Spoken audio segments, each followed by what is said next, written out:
Fact 1. Ancient Greek legacy and its influence on Western civilization. The legacy of ancient Greece is immense and pervasive, shaping countless aspects of Western civilization, from its political and philosophical foundations to its artistic and scientific traditions. The Greeks' contributions in areas such as democracy, philosophy, literature, art, architecture, science, and mathematics have had a profound and lasting impact on the development of Western thought and culture. Political thought and democracy. Perhaps the most significant legacy of ancient Greece is the concept of democracy.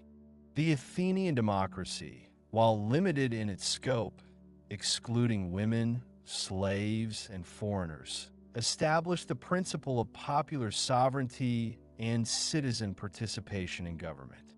The ideas of freedom of speech, equality before the law, and the rule of the people, which were central to the Athenian democracy, have been influential in the development of democratic institutions around the world.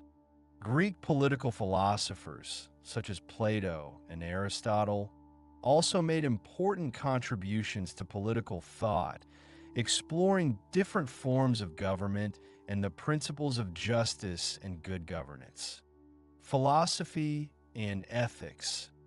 Ancient Greek philosophers laid the foundation for Western philosophical thought. Socrates' emphasis on critical thinking and self-examination, Plato's theory of forms and his vision of an ideal society, and Aristotle's systematic approach to knowledge and his ethical theory of virtue have had a profound and lasting impact on Western philosophy.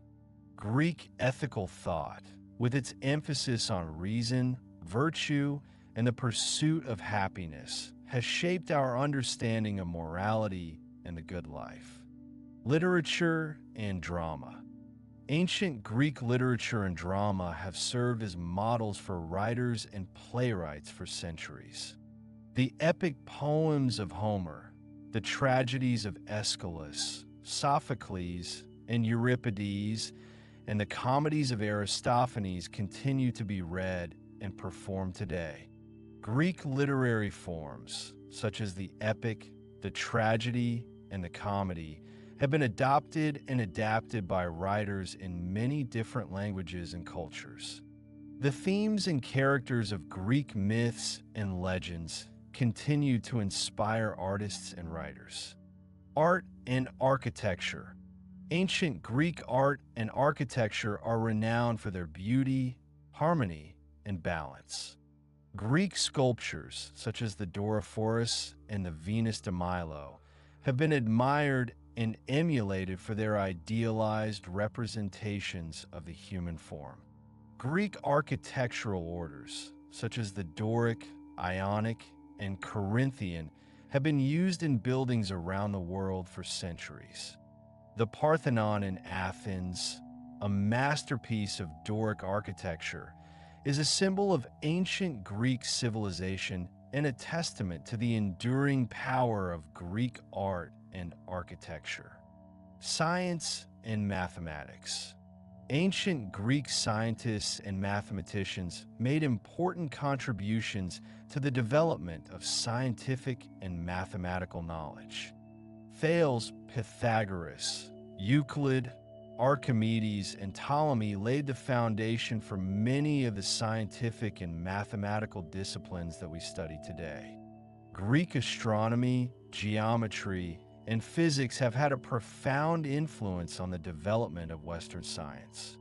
Language and vocabulary. The Greek language has contributed numerous words to the English language and other Western languages.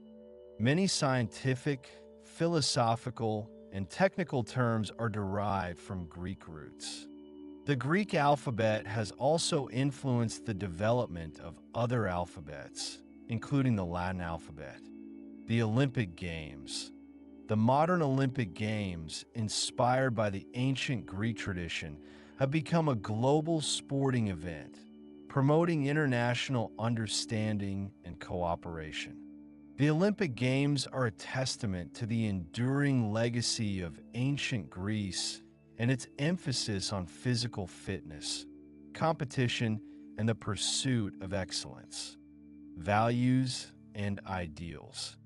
Ancient Greek civilization embodied certain values and ideals that continue to be relevant today. These include a commitment to reason, a belief in human potential, a pursuit of excellence, and a dedication to civic virtue. These values have shaped Western culture and continue to inspire us to strive for a better world.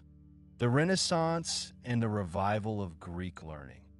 The Renaissance, a period of renewed interest in classical learning, saw a revival of interest in ancient Greek language, literature, and philosophy. Renaissance scholars rediscovered and translated many ancient Greek texts, making them available to a wider audience. The rediscovery of Greek learning had a profound impact on the development of Renaissance art, literature, and thought. Continuing relevance. The legacy of ancient Greece continues to be felt in the 21st century. The ideas, values, and artistic achievements of the ancient Greeks continue to inspire and challenge us. The study of ancient Greece provides valuable insights into the history of Western civilization and the enduring power of human thought and creativity. Fact 2. The Athenian democracy. The Athenian democracy, which flourished in the 5th and 4th centuries BC, stands as a landmark achievement in the history of political thought and governance. While not a democracy in the modern sense, it represented a radical departure from the monarchies and oligarchies that dominated the ancient world, laying the groundwork for future democratic experiments. Athenian democracy was a direct democracy, meaning that citizens participated directly in the decision-making process, rather than electing representatives to act on their behalf. The roots of Athenian democracy can be traced back to the reforms of Solon in the early 6th century BC. Solon, an Athenian statesman and poet, was appointed archon, chief magistrate, and given extraordinary powers to address the social and economic crisis plaguing Athens. He abolished debt bondage, freed those who had been enslaved for debt, and established a more equitable system of social classes based on wealth rather than birth. Solon also created the Council of 400, a body composed of 100 members from each of the 4 Athenian tribes, which served as an advisory council to the existing aristocratic Areopagus. However, Solon's reforms were not enough to prevent further social unrest. In the mid-6th century BC, Pisistratus seized power as a tyrant. While Pisistratus ruled without constitutional authority, he was generally a popular ruler who promoted economic prosperity and cultural development. He beautified Athens, supported the arts, and implemented public works projects. After Pisistratus' death, his sons Hippias and Hipparchus succeeded him. Hipparchus was assassinated in 514 BC, and Hippias' rule became increasingly oppressive, leading to his overthrow in 510 BC with the help of the Spartan army.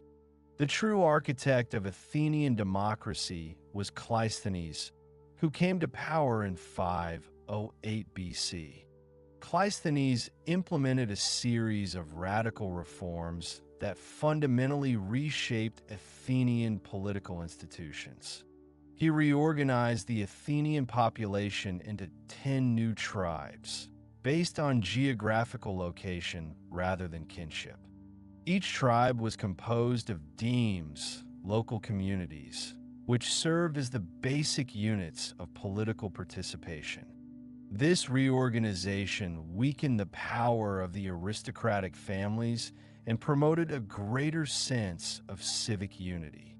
Cleisthenes also established the Council of 500 Bull, composed of 50 members from each of the 10 tribes, chosen by lot.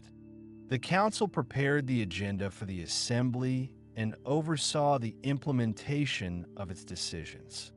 The assembly, ecclesia, was the central organ of Athenian democracy. It was open to all adult male citizens and met regularly to debate and vote on laws, decrees, and policies. Decisions were made by a simple majority vote.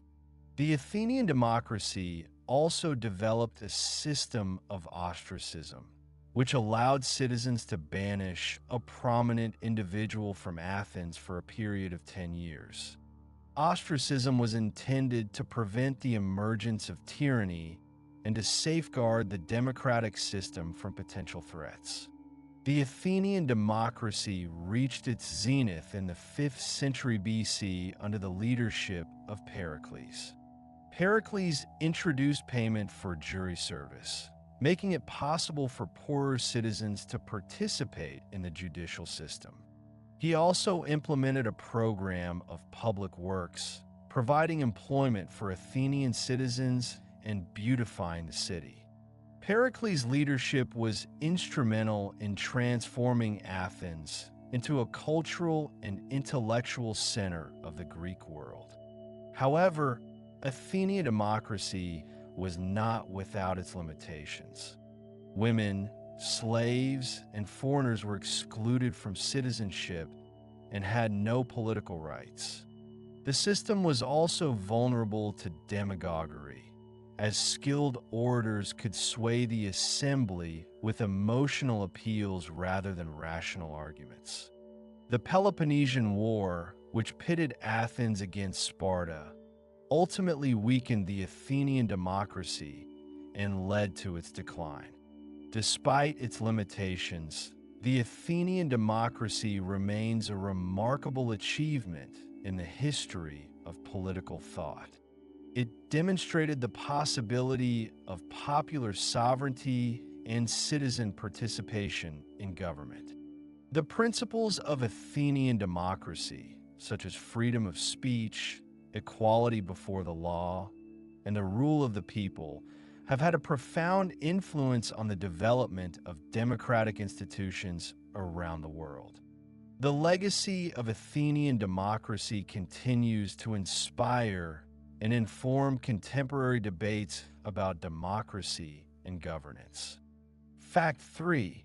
The Peloponnesian War.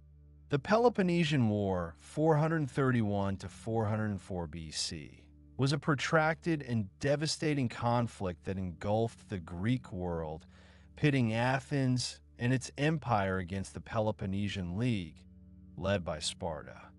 This war fundamentally reshaped the political landscape of ancient Greece, marking the end of the golden age of Athens and ushering in a period of decline and instability. The roots of the Peloponnesian War lay in the growing rivalry between Athens and Sparta. Athens, with its powerful navy and control over a vast maritime empire, had become the dominant power in the Aegean Sea. Sparta, the leader of a coalition of land-based city-states in the Peloponnese, feared Athenian expansion and sought to maintain its own dominance. The underlying tensions were exacerbated by a series of specific events, including the conflict between Corinth, a Spartan ally, and Corcyra, an Athenian ally, and the Athenian sanctions imposed on Megara, another Spartan ally. In 431 BC, the Peloponnesian War officially began. The war can be divided into 3 main phases. The first phase, known as the Archidamian War, 431 to 421 BC, was characterized by a stalemate. Athens, under the leadership of Pericles, adopted a strategy of defensive warfare, relying on its navy to protect its sea lanes and avoid direct confrontation with the Spartan army. The Athenian population was concentrated within the city walls, while the Spartan army ravaged the surrounding countryside. In 430 BC, a devastating plague struck Athens, decimating the population and undermining morale. Pericles himself succumbed to the plague in 429 BC. His death marked a turning point in the war, as Athens lost its most capable leader. In 421 BC, Athens and Sparta signed the Peace of Nicias, bringing a temporary end to the Archidamian War. However, this peace was fragile and short-lived. The second phase of the Peloponnesian War, known as the Sicilian Expedition, 415 to 413 BC, was a disastrous undertaking for Athens. Encouraged by the charismatic but reckless Alcibiades, Athens launched a massive expedition to conquer Syracuse, the largest and wealthiest city in Sicily. The Athenian forces were ultimately defeated, suffering heavy losses in both men and ships. The Sicilian expedition proved to be a catastrophic blow to Athenian power. The final phase of the Peloponnesian War, known as the Decelean War, 413 to 404 BC, saw Sparta take the offensive. Sparta established a permanent military base at Decelia, near Athens, which allowed them to continuously harass the Athenian countryside and disrupt Athenian supply lines. Athens was increasingly isolated and weakened. Internal political divisions further undermined Athenian resolve. In 405 BC, the Spartan navy, under the command of Lysander, decisively defeated the Athenian fleet at the Battle of Aegospotami. This victory effectively cut off Athens' supply routes, leading to widespread famine and desperation within the city. In 404 BC, Athens was forced to surrender unconditionally to Sparta. The terms of the surrender were harsh. Athens was forced to dismantle its long walls, surrender its navy, and dissolve its empire. The Athenian democracy was replaced by an oligarchy known as the 30 Tyrants, which was supported by Sparta. The Peloponnesian War had a profound impact on the Greek world. It led to the decline of Athens, the rise of Sparta, and a period of political instability and warfare. The war also had a significant impact on Greek culture and thought. The experience of the war led to a questioning of traditional values and beliefs, and a greater emphasis on realism and pragmatism. The Peloponnesian War is also significant because it was meticulously documented by the historian Thucydides. His history of the Peloponnesian War is considered a masterpiece of historical writing, providing a detailed and insightful account of the war and its causes. Thucydides' work remains a valuable source for understanding the complexities of ancient Greek politics and warfare. The war serves as a cautionary tale about the dangers of unchecked ambition, the corrosive effects of prolonged conflict, and the fragility of political alliances. Fact 4. Ancient Greek attitudes toward foreigners. Ancient Greek attitudes towards foreigners, often exhibiting a complex mix of curiosity, suspicion, and outright disdain, xenophobia, significantly shape their interactions with other cultures and influence their understanding of their own identity. While they engaged in extensive trade and cultural exchange, A pervasive sense of Greek superiority and a strong attachment to their polis often led to a sense of separation and otherness regarding non-Greeks. Definition of barbarian. The Greeks commonly referred to non-Greeks as barbarians, barbaroi. This term originally denoted those who spoke languages that sounded like bar to Greek ears, implying a lack of sophistication and intelligibility. Over time, barbarian came to encompass a broader range of negative connotations, including uncivilized, uncultured, and inferior. Reasons for xenophobia. Several factors contributed to Greek xenophobia. Cultural chauvinism. The Greeks believed that their culture was superior to that of other peoples. They valued reason, democracy, and the arts, and they saw these qualities as unique to their civilization. Political instability. The constant warfare and competition between Greek city-states fostered a sense of distrust and suspicion towards outsiders. Economic competition. Greeks sometimes viewed foreigners as economic competitors, fearing that they would take away their jobs or resources. Fear of the unknown. The Greeks were often wary of foreign customs and practices that they did not understand. They feared that foreigners might disrupt their social order or undermine their traditional values. Emphasis on polis identity. Loyalty to one's polis was paramount. Foreigners were, by definition, not members of that community and therefore viewed with some degree of suspicion and distance. Manifestations of xenophobia. Greek xenophobia manifested itself in various ways. Legal discrimination. In many Greek city-states, foreigners were denied certain legal rights and privileges. They could not own land, participate in politics, or marry Greek citizens. Social exclusion. Foreigners were often excluded from Greek social life. They were not invited to symposia, drinking parties, or other social gatherings. Stereotypes and prejudice.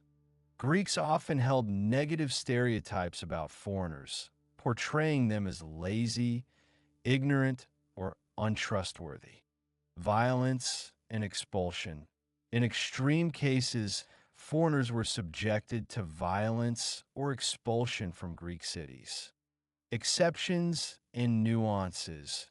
While xenophobia was a prevalent attitude in ancient Greece, it was not universally shared. Some Greeks, such as the philosopher Anacharsis and the historian Herodotus, admired foreign cultures and sought to learn from them. Moreover, Greeks often formed close relationships with foreigners who lived and worked in their cities. Furthermore, the level of xenophobia varied across different city-states and periods. Athens, for example, was generally more open to foreigners than Sparta. Influence on Greek history. Greek xenophobia had a significant influence on Greek history. It contributed to the isolation of Greek city-states and hindered the development of a unified Greek nation. It also shaped Greek attitudes towards foreign policy and warfare. Comparison to modern xenophobia. While ancient Greek xenophobia shares some similarities with modern forms of xenophobia, there are also important differences. Ancient Greek xenophobia was often rooted in cultural chauvinism and a sense of political insecurity, whereas modern xenophobia is often fueled by racism, nationalism, and economic anxieties. Legacy. The legacy of Greek xenophobia continues to be debated by historians and scholars. Some argue that it was a relatively minor aspect of Greek culture, while others contend that it played a significant role in shaping Greek history and identity. Regardless of its precise impact, the study of Greek attitudes towards foreigners provides valuable insights into the complexities of ancient Greek society. Fact 5. Ancient Greek theories of medicine. Ancient Greek medicine, though lacking the sophisticated scientific instruments and knowledge of modern medicine, laid a critical foundation for Western medical thought, emphasizing observation, rational explanation, and a holistic approach to health. From the Hippocratic corpus to the anatomical investigations of later physicians, the Greeks developed theories and practices that influenced medical practitioners for centuries. Early influences. Early Greek medicine was intertwined with mythology and religion. Healing was often attributed to divine intervention, and temples dedicated to Asclepius, the god of medicine, serve as centers for healing and pilgrimage. However, alongside this religious approach, a more rational and observational approach to medicine began to emerge. The Hippocratic corpus. The Hippocratic corpus, a collection of medical texts attributed to Hippocrates and his followers, though likely written by many different authors over a period of time, represents a pivotal moment in the history of medicine. The Hippocratic writings emphasize the importance of careful observation, accurate diagnosis, and rational treatment. They rejected supernatural explanations of disease, attributing illness to natural causes, such as imbalances in the body's humors or environmental factors. The humoral theory. The humoral theory, which dominated Western medicine for centuries, was a central concept in Hippocratic medicine. According to this theory, the human body was composed of 4 humors: blood, phlegm, yellow bile, and black bile. Health was maintained when these humors were in balance, while disease resulted from an imbalance or excess of one or more humors. Treatment often involved restoring the balance of the humors through diet, lifestyle changes, or the use of herbal remedies. Emphasis on observation and prognosis. Hippocratic physicians placed great emphasis on careful observation of the patient, noting their symptoms, lifestyle, and environment. They believed that accurate diagnosis was essential for effective treatment. They also developed a sophisticated understanding of prognosis, the ability to predict the likely course of a disease. The Hippocratic Oath. The Hippocratic Oath, a code of ethical conduct for physicians, is one of the most enduring legacies of Hippocratic medicine. The oath emphasizes the physician's duty to act in the best interests of the patient, to maintain confidentiality, and to avoid causing harm. Anatomy and physiology. Greek physicians made some progress in understanding anatomy and physiology, although their knowledge was limited by the prohibition of human dissection in most periods. They studied animal anatomy and made inferences about human anatomy based on these observations. Alcmaeon of Croton, for example, is credited with performing dissections on animals and identifying the brain as the center of thought and sensation. The Alexandrian school. During the Hellenistic period, Alexandria became a center of medical learning and research. Herophilus and Erasistratus, 2 physicians working in Alexandria, are credited with performing the first systematic human dissections. They made important discoveries about the anatomy of the brain, the heart, and the circulatory system. Influence of philosophy. Greek philosophical ideas also influenced medical thought. The philosopher Empedocles, for example, proposed that the universe was composed of four elements: earth, air, fire, and water, which corresponded to the four humors in the human body. Limitations. Ancient Greek medicine had its limitations. Greek physicians lacked the sophisticated scientific instruments and knowledge of modern medicine. Their understanding of anatomy and physiology was incomplete. Their treatments were often based on trial and error rather than scientific evidence. Legacy. Despite its limitations, ancient Greek medicine laid the foundation for Western medical thought. The Hippocratic emphasis on observation, rational explanation, and ethical conduct continues to influence medical practitioners today. The Greek humoral theory, while ultimately proven incorrect, shaped medical practice for centuries. The Greek legacy in medicine is a testament to the power of human observation and the pursuit of knowledge. The emphasis on natural causes rather than supernatural ones was a huge step forward. Fact 6. Ancient Greek music. Ancient Greek music was an integral part of almost every aspect of life, permeating religious ceremonies, theatrical performances, athletic competitions, and even private gatherings. Although our understanding of ancient Greek music is incomplete due to the limited surviving evidence, we can piece together a picture of its instruments, forms, theories, and significance. Sources of information. Our knowledge of ancient Greek music comes from various sources, including literary texts. Ancient Greek writers, such as Plato, Aristotle, and Aristophanes, discussed music in their works, providing insights into its role in society, its ethical effects, and its theoretical principles. Archaeological evidence. Archaeological finds, such as musical instruments, depictions of musicians, and inscriptions relating to music, offer valuable clues about the practice and performance of music in ancient Greece. Musical fragments. A small number of musical fragments have survived on papyrus and stone, providing examples of ancient Greek melodies and rhythms.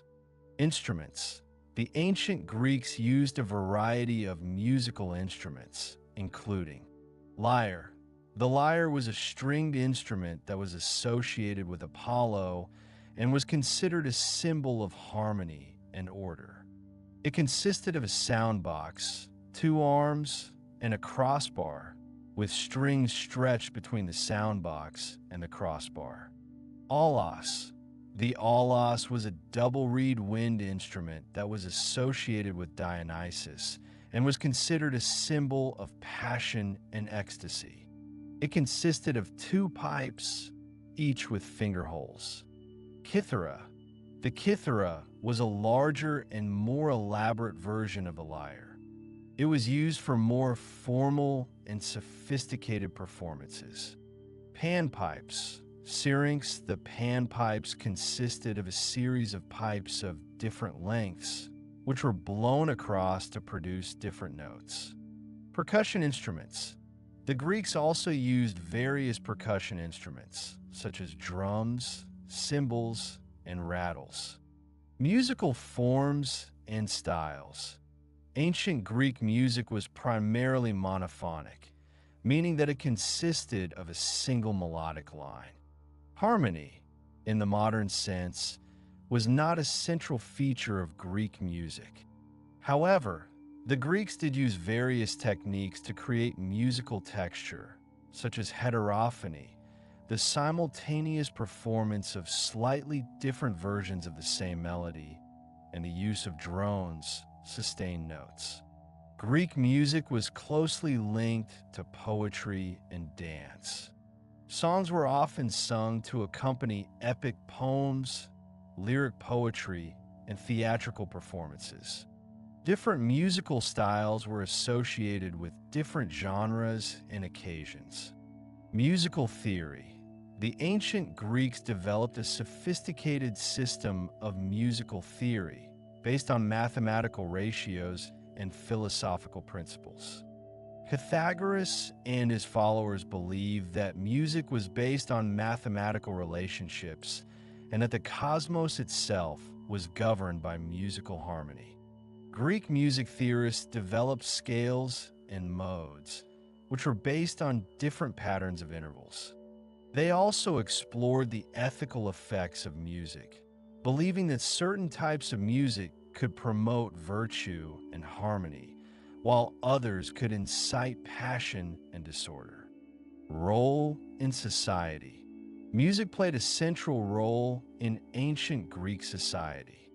It was used in religious ceremonies to honor the gods, in theatrical performances to enhance the drama, in athletic competitions to inspire the athletes, and in private gatherings to provide entertainment and create a social atmosphere. Music was also used for educational purposes, teaching children about history, mythology, and ethics. Ethos of music. The Greeks believed that music had a powerful ethical effect on the listener, capable of influencing character and behavior.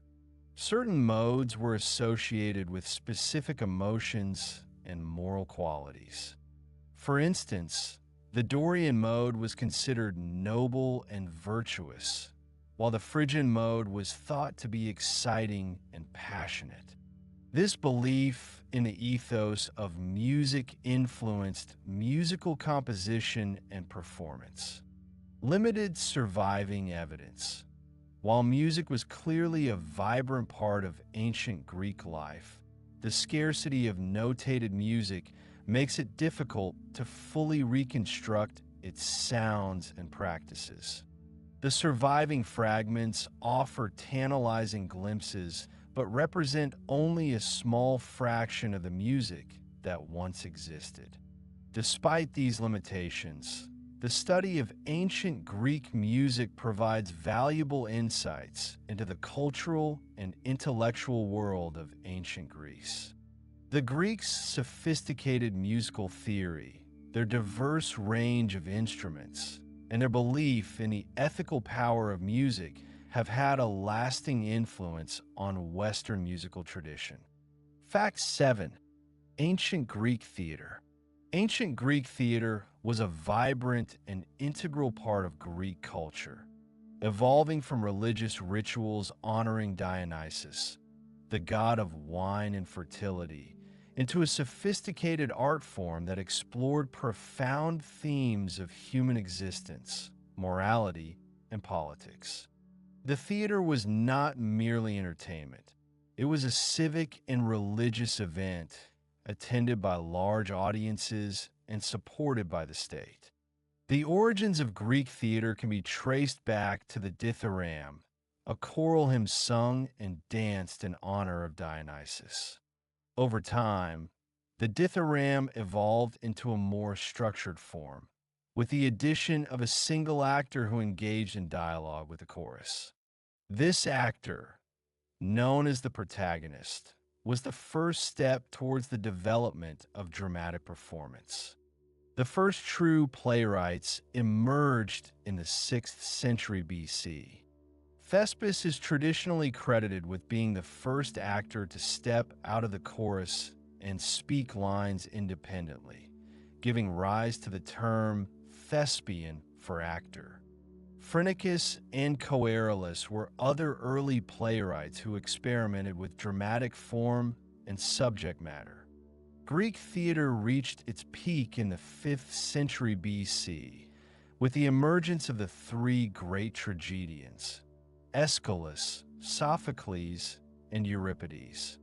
Aeschylus, 525 to 456 BC, is considered the father of Greek tragedy. He introduced the second actor, increasing the dramatic possibilities of the form.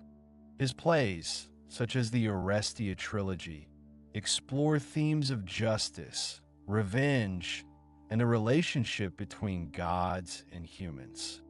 Sophocles, 496 to 406 BC, is known for his masterful character development and his exploration of moral dilemmas. He introduced the third actor, further increasing the complexity of dramatic interaction. His most famous plays include Oedipus Rex, Antigone, and Electra. Euripides, 480 to 406 BC, was the most experimental and controversial of the three tragedians. He often challenged traditional values and explored the psychological complexities of his characters. His plays, such as Medea, the Bacchae, and the Trojan Women, are known for their intense emotion and their questioning of established norms. In addition to tragedy, Greek theater also included comedy. Comedy developed later than tragedy, but it quickly became a popular form of entertainment. The most famous comic playwright was Aristophanes, 446 to 386 BC. Aristophanes' plays, such as Lysistrata, The Clouds, and The Birds, are known for their satirical wit, their political commentary, and their bawdy humor. Greek plays were typically performed in outdoor theaters, built into hillsides to provide natural acoustics and seating. The most famous Greek theater is the Theater of Dionysus in Athens, which could seat thousands of spectators. The theater consisted of several key elements: the orchestra, a circular space where the chorus performed; the skene, a building behind the orchestra that served as a backdrop and provided entrances and exits for the actors; and the theatron, the seating area for the audience. Actors in Greek theater wore masks, which served several purposes. The masks allowed actors to play multiple roles. They amplified their voices, and they helped to convey the emotions of the characters. The masks were often highly stylized and expressive, reflecting the conventions of Greek art. The chorus played a crucial role in Greek theater. The chorus commented on the action, provided background information, and expressed the emotions of the community. The chorus was typically composed of 12 to 15 members who sang and danced in unison. Greek theater had a profound influence on the development of Western drama. The conventions of Greek tragedy and comedy have been adopted and adapted by playwrights for centuries. The themes and ideas explored in Greek plays continue to resonate with audiences today.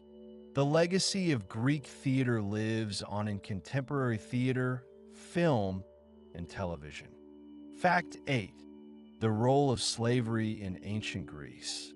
Slavery was an integral and pervasive feature of ancient Greek society, profoundly influencing its economy, social structure, and political life. While the specifics of slavery varied across different city-states and periods, it was a widespread institution with significant implications for both the enslaved and the free populations. Understanding the role of slavery is crucial to comprehending the complexities of ancient Greek civilization. Sources of slaves. Slaves in ancient Greece came from various sources. War captives were a primary source, particularly during periods of conflict. People captured in raids and piracy were also enslaved. Another source was the enslavement of individuals due to debt or inability to repay loans, although this practice was sometimes limited or prohibited by law in certain city-states. Abandoned or exposed children might also be raised as slaves. Finally, there was internal slave trade, with slaves being bought and sold in markets. The origins of slaves were diverse, with individuals coming from various regions around the Mediterranean and beyond, including Thrace, Asia Minor, and even parts of Greece itself. Types of slave labor. Slaves performed a wide variety of tasks in ancient Greece, encompassing nearly every aspect of economic and social life. They worked in agriculture, providing essential labor on farms and estates. They were employed in mines, often under harsh and dangerous conditions. They worked in workshops, producing goods such as pottery, textiles, and metalwork. Slaves also served as domestic servants in private households, performing tasks such as cooking, cleaning, and childcare. Some slaves were skilled artisans or craftsmen, while others were employed as tutors or secretaries. In some city-states, slaves were even used in public works projects or as rowers in the Navy. Legal status and treatment of slaves. The legal status of slaves in ancient Greece varied somewhat depending on the city-state and the period. In general, slaves were considered property, with no legal rights of their own. They could be bought, sold, and inherited. Slave owners had the right to punish their slaves, although excessive cruelty was sometimes frowned upon. Slaves could not own property or marry without their owner's permission. However, there were also some protections for slaves in certain cases. Some laws prohibited the killing of slaves without justification, and slaves could sometimes seek refuge in temples or appeal to magistrates for protection from abusive owners. The treatment of slaves also varied widely. Some slave owners treated their slaves relatively well, providing them with decent food, clothing, and shelter. Other owners were cruel and abusive, subjecting their slaves to harsh punishments and inhumane conditions. The treatment of slaves often depended on their skills, their loyalty, and the character of their owner. Domestic slaves who lived in close proximity to their owners often enjoyed better treatment than those who worked in mines or agriculture. Impact on Greek society. Slavery had a profound impact on ancient Greek society. It provided a cheap and readily available source of labor, which allowed free citizens to engage in other pursuits, such as politics, philosophy, and the arts. Slavery also contributed to the economic prosperity of many Greek city-states, particularly those involved in trade and manufacturing. However, slavery also had negative consequences. It created a system of social inequality and exploitation, which led to resentment and resistance from the enslaved population. It may have also stifled technological innovation, as there was less incentive to develop labor-saving devices when slave labor was readily available. Slave revolts and resistance. While slaves generally lacked the power to openly challenge the institution of slavery, there were instances of slave revolts and resistance. The most famous example is the revolt of the Helots in Sparta, who were a class of enslaved people with a distinct social and political status. There were also occasional uprisings of slaves in other Greek city-states. In addition to outright revolt, slaves also resisted their bondage through more subtle means, such as sabotage, theft, and running away. Philosophical perspectives on slavery. Greek philosophers held diverse views on the morality and justification of slavery. Some philosophers, such as Aristotle, argued that slavery was natural and just claiming that certain individuals were naturally suited to be slaves. Other philosophers, such as the Stoics, argued that slavery was contrary to nature and that all humans were equal. These debates reflected the complex and contested nature of slavery in ancient Greek society. Decline of slavery. Slavery gradually declined in ancient Greece in the Hellenistic and Roman periods, although it never completely disappeared. The rise of new forms of labor and the changing economic conditions contributed to this decline. However, the legacy of slavery continued to shape Greek society for centuries. Fact 9. Ancient Greek science and technology. Ancient Greek civilization made significant contributions to the development of science and technology, laying the foundation for many of the advancements that followed in later eras. While the Greeks did not always prioritize practical applications, their pursuit of knowledge, their emphasis on reason and observation, and their development of mathematical and theoretical frameworks led to important discoveries and innovations in various fields. Mathematics. Ancient Greek mathematicians made fundamental contributions to geometry, number theory, and algebra.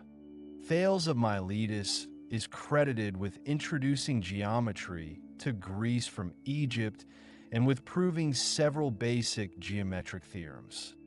Pythagoras and his followers developed the Pythagorean theorem, which relates the sides of a right triangle.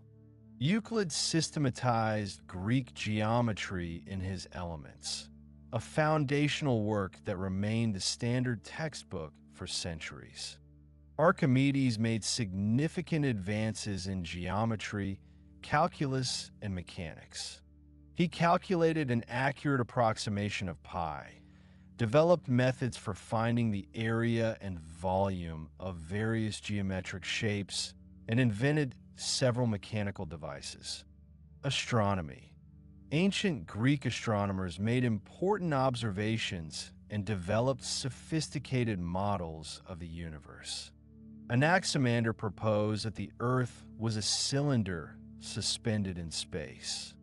Aristarchus of Samos proposed a heliocentric model of the solar system, with the sun at the center and the Earth revolving around it, although this idea was not widely accepted at the time. Eratosthenes calculated the circumference of the Earth with remarkable accuracy. Hipparchus created a star catalog and developed a system for classifying stars by brightness. Ptolemy developed the geocentric model of the universe, which placed the Earth at the center and had a lasting influence on astronomy for over 1,400 years. Medicine. Ancient Greek medicine made significant advances in diagnosis, treatment, and medical ethics. Hippocrates, considered the father of medicine, emphasized observation, diagnosis, and prognosis. The Hippocratic Corpus, a collection of medical texts attributed to Hippocrates and his followers, laid the foundation for medical ethics and the practice of rational medicine. Greek physicians made important discoveries about anatomy, physiology, and the causes of disease. They also developed a variety of surgical instruments and techniques.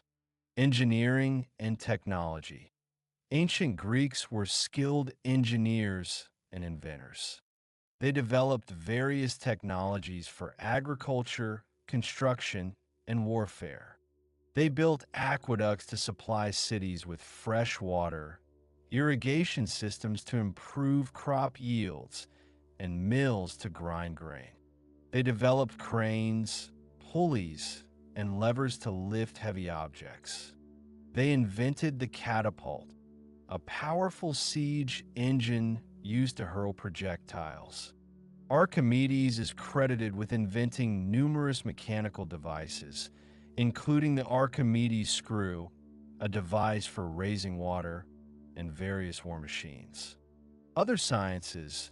The Greeks also made contributions to other scientific fields such as biology, geography, and optics. Aristotle made extensive observations of animals and plants and developed a system for classifying living organisms. Eratosthenes created a map of the world and calculated the circumference of the Earth. Euclid made contributions to optics, studying the properties of light and vision. Limitations. While the Greeks made significant contributions to science and technology, their approach had certain limitations. They often relied on philosophical speculation rather than empirical experimentation. They did not always prioritize practical applications, focusing instead on theoretical understanding. They also lacked certain technologies and tools that would have facilitated scientific progress. Legacy. Despite these limitations, ancient Greek science and technology had a profound influence on the development of Western civilization. Their emphasis on reason, observation, and mathematical analysis laid the foundation for the scientific revolution of the 16th and 17th centuries. Their discoveries and innovations continue to be studied and appreciated today. The Greek legacy in science and technology is a testament to the power of human curiosity and the pursuit of knowledge. Fact 10. Ancient Greek art and architecture. Ancient Greek art and architecture are renowned for their beauty, harmony, and balance. They reflect the Greek ideals of humanism, reason, and the pursuit of excellence. From the monumental temples to the exquisite sculptures and pottery, Greek art and architecture have had a profound and lasting influence on Western culture. Periods of Greek art. Greek art history is typically divided into several periods. Geometric period c. 900 to 700 BC. This period is characterized by abstract geometric patterns and stylized representations of human figures and animals. Pottery was the dominant art form. Archaic period c. 700 to 480 BC. This period saw the development of more realistic and naturalistic forms. Sculpture became increasingly important with the creation of kuroi, male youths, and kurai, female figures. Classical period c. 480 to 323 BC. This period is considered the golden age of Greek art. Sculpture reached its peak with the creation of masterpieces such as the Dorophoros, Spear Bearer, by Polykleitos, and the sculptures of the Parthenon. Hellenistic period c. 323 to 31 BC.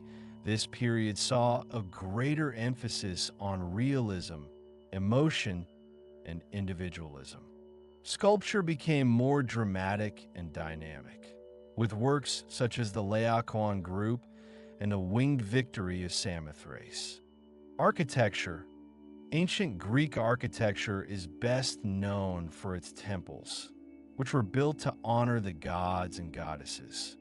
Greek temples were typically rectangular in plan, with a colonnade surrounding a central cella, inner chamber. The three main architectural orders were Doric, Ionic, and Corinthian, each characterized by distinct column styles and decorative elements. Doric order. The Doric order is the simplest and most austere of the three orders. Doric columns are plain and massive with no base. The capital is a simple, unadorned echinus, a rounded cushion. The frieze is decorated with triglyphs, vertical grooves, and metopes, square panels. The Parthenon in Athens is a prime example of Doric architecture. It conveys strength, simplicity, and dignity. Ionic order. The Ionic order is more elegant and ornate than the Doric order. Ionic columns are slender and have a base. The capital is decorated with volutes, scroll-like ornaments. The Temple of Athena Nike on the Acropolis in Athens is an example of Ionic architecture. It communicates grace, elegance, and refinement. Corinthian order. The Corinthian order is the most elaborate and decorative of the three orders. Corinthian columns are similar to Ionic columns, but have a more ornate capital decorated with acanthus leaves. The Temple of Olympian Zeus in Athens is an example of Corinthian architecture. It suggests opulence, grandeur, and sophistication. In addition to temples, the Greeks also built other types of structures, including theaters, stadiums, gymnasia, and stoas, covered walkways. Sculpture. Ancient Greek sculpture is renowned for its idealized representations of the human form. Greek sculptors sought to capture the beauty, grace, and perfection of the human body. They studied anatomy carefully and developed a canon of proportions that guided their work. Kuroi and Kurai. Kuroi were statues of nude male youths, typically standing with one foot forward and their arms at their sides. Kurai were statues of draped female figures. These statues were often used as votive offerings or grave markers. Classical sculpture. Classical sculpture reached its peak in the 5th century BC. Sculptors such as Phidias, Polykleitos, and Myron created masterpieces that embodied the Greek ideals of humanism and reason. The sculptures of the Parthenon, created under the direction of Phidias, are considered some of the finest examples of classical sculpture. Hellenistic sculpture. Hellenistic sculpture became more emotional and dramatic. Sculptors explored a wider range of subjects and styles, creating works that were both realistic and expressive. The Laocoon group, which depict a Trojan priest and his sons being attacked by sea serpents, is a famous example of Hellenistic sculpture. Pottery. Ancient Greek pottery was not only functional, but also highly decorative. Greek potters produced a wide variety of vessels, including amphorae, storage jars, craters, mixing bowls, and kylikes, drinking cups. Greek pottery was often decorated with scenes from mythology, history, and daily life. The two main styles of Greek pottery decoration were black figure and red figure. In black figure pottery, the figures were painted in black silhouette against a red background. In red figure pottery, the figures were left in red against a black background. Red figure pottery allowed for greater detail and naturalism. Legacy. Ancient Greek art and architecture have had a profound and lasting influence on Western culture.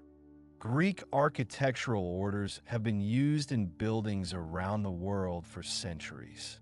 Greek sculptures have inspired artists and sculptors from the Renaissance to the present day. The ideals of humanism, reason, and the pursuit of excellence that are reflected in Greek art and architecture continue to shape our understanding of beauty and value. Fact 11. Ancient Greek language and literature. Ancient Greek language and literature form the bedrock of Western intellectual and artistic traditions. From the epic poems of Homer to the philosophical treatises of Plato and Aristotle, and the dramatic masterpieces of Sophocles and Euripides, ancient Greek writings have shaped our understanding of history, politics, ethics, and the human condition. The language itself, with its rich vocabulary, intricate grammar, and expressive power, has served as a model for many other languages and continues to be studied and admired today. The development of the Greek language. The Greek language is a member of the Indo-European language family, with its origins tracing back to the Bronze Age. Over time, the Greek language evolved into several distinct dialects, including Attic, Ionic, Doric, and Aeolic. Attic Greek, spoken in Athens, became the dominant literary dialect during the Classical period and served as the basis for Koine Greek, a common language that spread throughout the Hellenistic world following the conquest of Alexander the Great. Koine Greek remained the lingua franca of the Eastern Mediterranean for centuries and was the language of the New Testament. The Greek alphabet. The Greek alphabet was derived from the Phoenician alphabet, with the Greeks adding vowels to create a more complete writing system. The Greek alphabet played a crucial role in the development of literacy and the preservation of knowledge. It was also adopted by the Romans, who adapted it into the Latin alphabet, which is used by many languages around the world today. Homer and the epic tradition.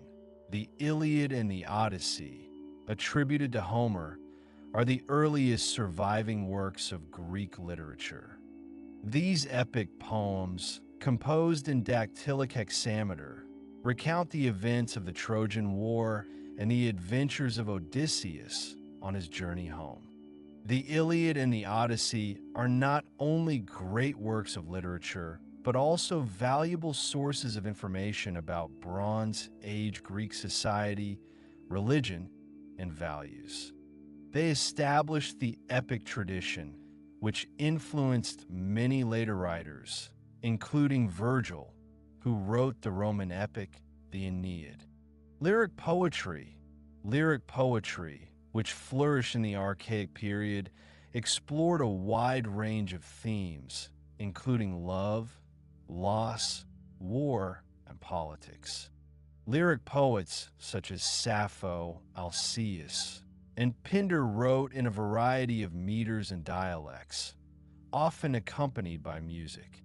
Sappho, a poet from the island of Lesbos, is renowned for her beautiful and passionate poems about love and desire. Pindar, a Theban poet, wrote odes in honor of athletic victors, celebrating their achievements and their connection to the gods. Tragedy. Greek tragedy reached its peak in the 5th century BC, with the works of Aeschylus, Sophocles, and Euripides. Tragedies were performed in outdoor theaters as part of religious festivals. They explored profound themes of human suffering, fate, justice, and the relationship between gods and humans. Aeschylus is known for his grand and majestic style and his exploration of religious and moral issues. Sophocles is renowned for his masterful character development and his exploration of moral dilemmas. Euripides is known for his psychological insights and his questioning of traditional values. Comedy. Greek comedy also flourished in the 5th century BC with the works of Aristophanes.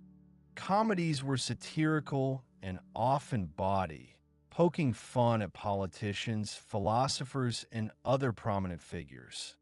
Aristophanes' plays are a valuable source of information about Athenian society and politics. History. Ancient Greek historians, such as Herodotus and Thucydides, made significant contributions to the development of historical writing. Herodotus, known as the father of history, wrote about the Persian Wars, combining historical narrative with ethnographic observations and entertaining anecdotes.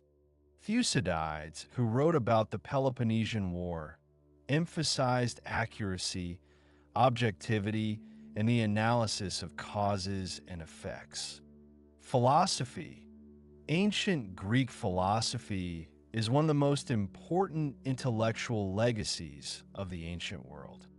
Philosophers such as Socrates, Plato, and Aristotle explored fundamental questions about the nature of reality, the meaning of life, and the principles of morality and justice. Plato's dialogues, such as the Republic, present Socrates' philosophical ideas in a dramatic and engaging way. Aristotle's works, such as Nicomachean Ethics and Politics, provide a comprehensive overview of his philosophical system. Oratory. Ancient Greek oratory was a highly developed art form, used in political debates, legal proceedings, and public ceremonies. Orators such as Demosthenes and Isocrates were skilled at using language to persuade and inspire their audiences. Legacy. Ancient Greek language and literature have had a profound and lasting influence on Western culture. Greek words and concepts have been adopted into many languages. Greek literary forms and themes continue to inspire writers and artists today. The philosophical ideas of the ancient Greeks continue to be debated and reinterpreted. The study of ancient Greek language and literature provides valuable insights into the history of Western civilization and the enduring power of human thought and creativity. Fact 12. Ancient Greek athletics beyond the Olympics. Local and Panhellenic Games. While the Olympic Games held at Olympia every 4 years represent the pinnacle of ancient Greek athletics, it's crucial to recognize that athletic competition was a deeply ingrained aspect of life throughout the Greek world, extending far beyond this prestigious festival. Numerous local and other Panhellenic Games, all Greek games, but less prestigious than the Olympics, offered opportunities for athletes to compete, gain recognition, and contribute to the prestige of their city-states. These events foster a culture of physical excellence and competition, contributing to the overall dynamism of ancient Greek society. Local games. Numerous local athletic festivals were held in cities and towns throughout Greece. These games often featured a variety of events, including running, jumping, wrestling, boxing, pankration, a brutal combination of boxing and wrestling, discus throwing, javelin throwing, and chariot racing. They served as important social and religious occasions, bringing communities together to celebrate their local traditions and honor their gods. Winning athletes were often rewarded with prizes such as olive oil, crowns, or cash. The prominence of local games meant that athletic training was not just for Olympic hopefuls, but a broader part of civic life. Panhellenic Games, besides the Olympics in addition to the Olympic Games, there were 3 other major Panhellenic Games that attracted athletes and spectators from all over the Greek world. The Pythian Games at Delphi, held every 4 years at Delphi in honor of Apollo. The Pythian Games featured athletic, musical, and dramatic competitions. The athletic events were similar to those at the Olympic Games, but the Pythian Games also included events such as chariot racing, flute playing, and theatrical performances. Victory at the Pythian Games was highly prestigious, second only to victory at the Olympic Games.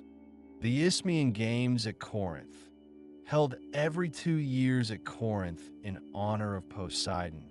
The Isthmian Games featured athletic and musical competitions. The athletic events were similar to those at the Olympic Games, but the Isthmian Games also included equestrian events such as chariot racing and horse racing. The Nemean Games at Nemea, held every 2 years at Nemea in honor of Zeus. The Nemean Games featured athletic competitions. The athletic events were similar to those at the Olympic Games. These 4 games, Olympics, Pythian, Isthmian, and Nemean, formed a cycle, with each game occurring in a specific year, creating a continuous series of athletic festivals that spanned the Greek world. Winning athletes often traveled from game to game, seeking to achieve victory in all 4. Athletes who achieved victory in all 4 games were known as Periodonics, and they were highly celebrated throughout Greece. Training and preparation. Athletes who competed in the Panhellenic Games underwent rigorous training and preparation. They typically trained under the guidance of experienced coaches and followed strict diets and exercise regimens. They also sought the advice of physicians and trainers to optimize their physical condition. Training took place at gymnasia, dedicated facilities that provided space for exercise, instruction, and socialization. Gymnasia were important centers of Greek culture, promoting physical fitness, intellectual development, and civic engagement. Prizes and recognition. Winning athletes at the Panhellenic Games received valuable prizes and recognition. They were typically awarded olive wreaths or crowns, which were symbols of victory and honor. They were also often given cash prizes, statues, and other gifts. Their achievements were celebrated in poems and songs, and their names were recorded for posterity. Victory at the Panhellenic Games brought prestige not only to the athlete, but also to their city-state. Social and cultural significance. Athletic competitions played an important role in ancient Greek society. They promoted physical fitness, discipline, and competition. They fostered a sense of civic pride and patriotism. They provided opportunities for social interaction and cultural exchange. They serve as a reminder of the Greek ideals of arete, excellence, and the pursuit of human potential. The numerous local and Panhellenic Games, far beyond just the Olympics, helped to foster a uniquely athletic culture throughout ancient Greece, influencing everything from education to warfare. Fact 13. Ancient Greek ships and seafaring.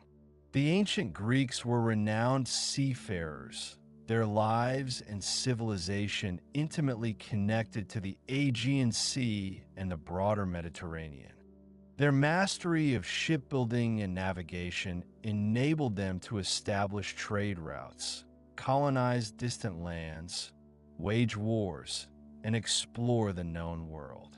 Understanding Greek ships and seafaring practices is crucial to appreciating their economic, political, and cultural achievements. Types of ships.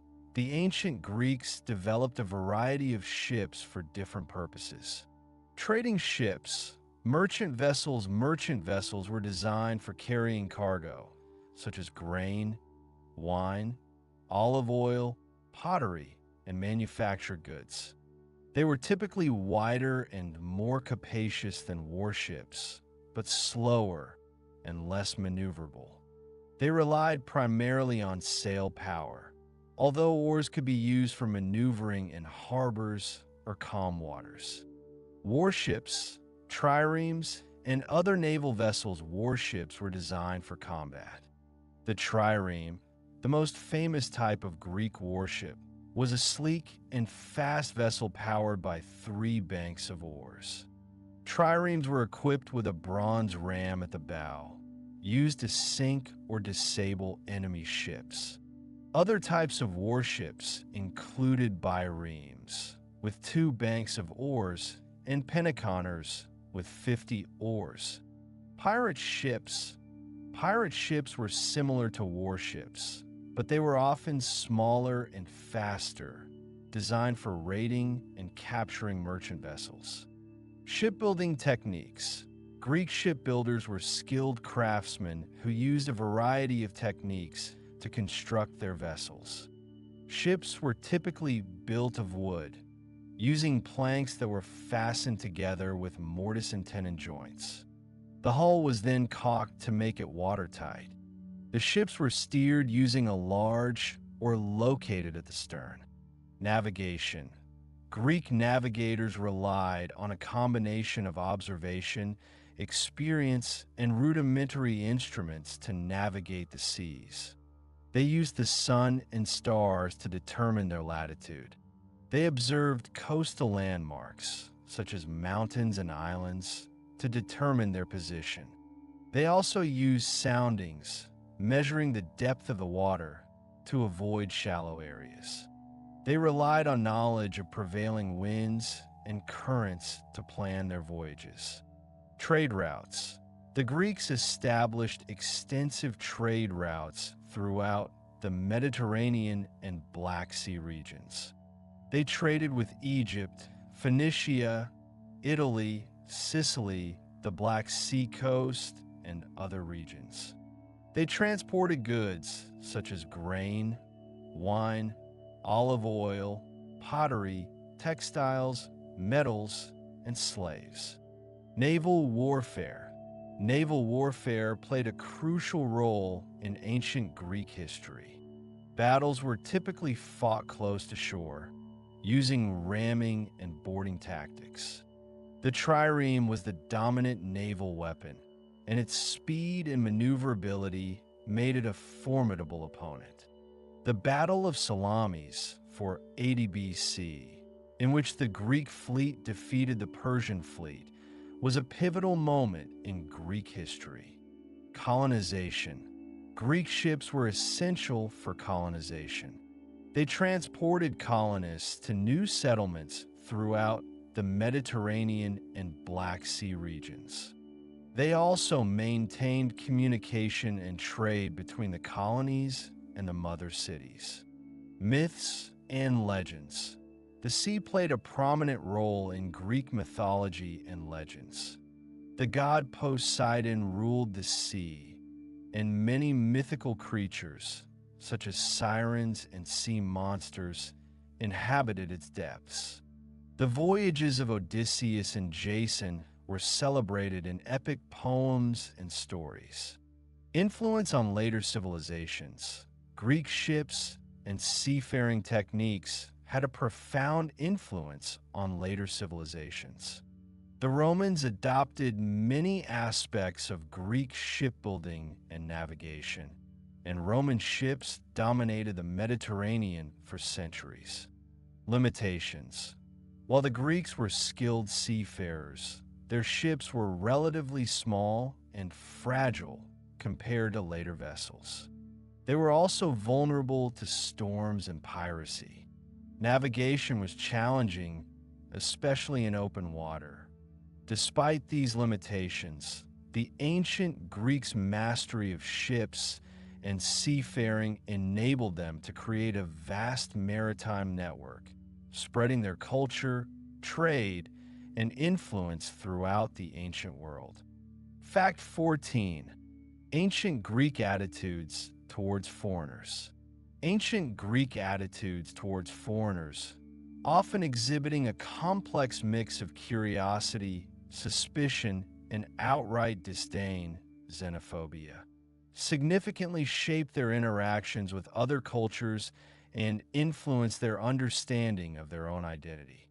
While they engaged in extensive trade and cultural exchange, a pervasive sense of Greek superiority and a strong attachment to their polis often led to a sense of separation and otherness regarding non-Greeks. Definition of barbarian. The Greeks commonly referred to non-Greeks as barbarians, barbaroi. This term originally denoted those who spoke languages that sounded like bar to Greek ears, implying a lack of sophistication and intelligibility. Over time, barbarian came to encompass a broader range of negative connotations, including uncivilized, uncultured, and inferior. Reasons for xenophobia. Several factors contributed to Greek xenophobia. Cultural chauvinism. The Greeks believed that their culture was superior to that of other peoples. They valued reason, democracy, and the arts, and they saw these qualities as unique to their civilization. Political instability. The constant warfare and competition between Greek city-states fostered a sense of distrust and suspicion towards outsiders. Economic competition. Greeks sometimes viewed foreigners as economic competitors, fearing that they would take away their jobs or resources. Fear of the unknown. The Greeks were often wary of foreign customs and practices that they did not understand. They feared that foreigners might disrupt their social order or undermine their traditional values. Emphasis on polis identity. Loyalty to one's polis was paramount. Foreigners were, by definition, not members of that community and therefore viewed with some degree of suspicion and distance. Manifestations of xenophobia. Greek xenophobia manifested itself in various ways. Legal discrimination. In many Greek city-states, foreigners were denied certain legal rights and privileges. They could not own land, participate in politics, or marry Greek citizens. Social exclusion. Foreigners were often excluded from Greek social life. They were not invited to symposia, drinking parties, or other social gatherings. Stereotypes and prejudice. Greeks often held negative stereotypes about foreigners, portraying them as lazy, ignorant, or untrustworthy. Violence and expulsion. In extreme cases, foreigners were subjected to violence or expulsion from Greek cities. Exceptions and nuances. While xenophobia was a prevalent attitude in ancient Greece, it was not universally shared. Some Greeks, such as the philosopher Anacharsis and the historian Herodotus, admired foreign cultures and sought to learn from them. Moreover, Greeks often formed close relationships with foreigners who lived and worked in their cities. Furthermore, the level of xenophobia varied across different city-states and periods. Athens, for example, was generally more open to foreigners than Sparta. Influence on Greek history. Greek xenophobia had a significant influence on Greek history. It contributed to the isolation of Greek city-states and hindered the development of a unified Greek nation. It also shaped Greek attitudes towards foreign policy and warfare. Comparison to modern xenophobia. While ancient Greek xenophobia shares some similarities with modern forms of xenophobia, there are also important differences. Ancient Greek xenophobia was often rooted in cultural chauvinism and a sense of political insecurity, whereas modern xenophobia is often fueled by racism, nationalism, and economic anxieties. Legacy. The legacy of Greek xenophobia continues to be debated by historians and scholars. Some argue that it was a relatively minor aspect of Greek culture, while others contend that it played a significant role in shaping Greek history and identity. Regardless of its precise impact, the study of Greek attitudes towards foreigners provides valuable insights into the complexities of ancient Greek society. Fact 15. The role of oracles in ancient Greek society. Oracles, revered figures believed to possess the ability to communicate with the gods and predict the future, wielded immense influence in ancient Greek society. More than mere fortune tellers, they serve as advisors to individuals, city-states, and even rulers, shaping political decisions, guiding military campaigns, and influencing religious practices. Understanding the role of oracles is crucial to grasping the complex interplay of religion, politics, and daily life in ancient Greece. Definition and function. An oracle was a person or place believed to be a conduit through which deities could communicate with mortals. Oracles typically resided in sacred locations, such as temples or caves, and delivered their prophecies in response to questions posed by those seeking guidance. These prophecies were often cryptic and ambiguous, requiring interpretation by priests or other experts.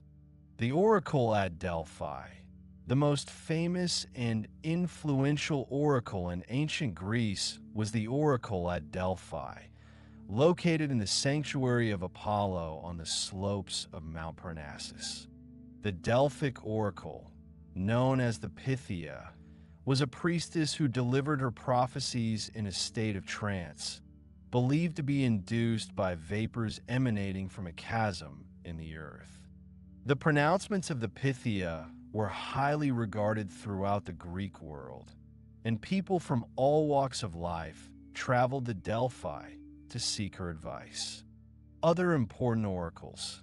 While the oracle at Delphi was the most prominent, other oracles also played significant roles in ancient Greek society. These included the oracle of Dodona, dedicated to Zeus, and the oracle of Didyma, dedicated to Apollo. Methods of divination. Oracles employed various methods of divination to receive their prophecies, including inspiration.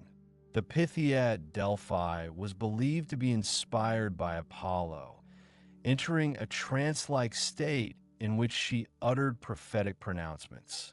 Dreams. Some oracles interpreted dreams as messages from the gods. Omens.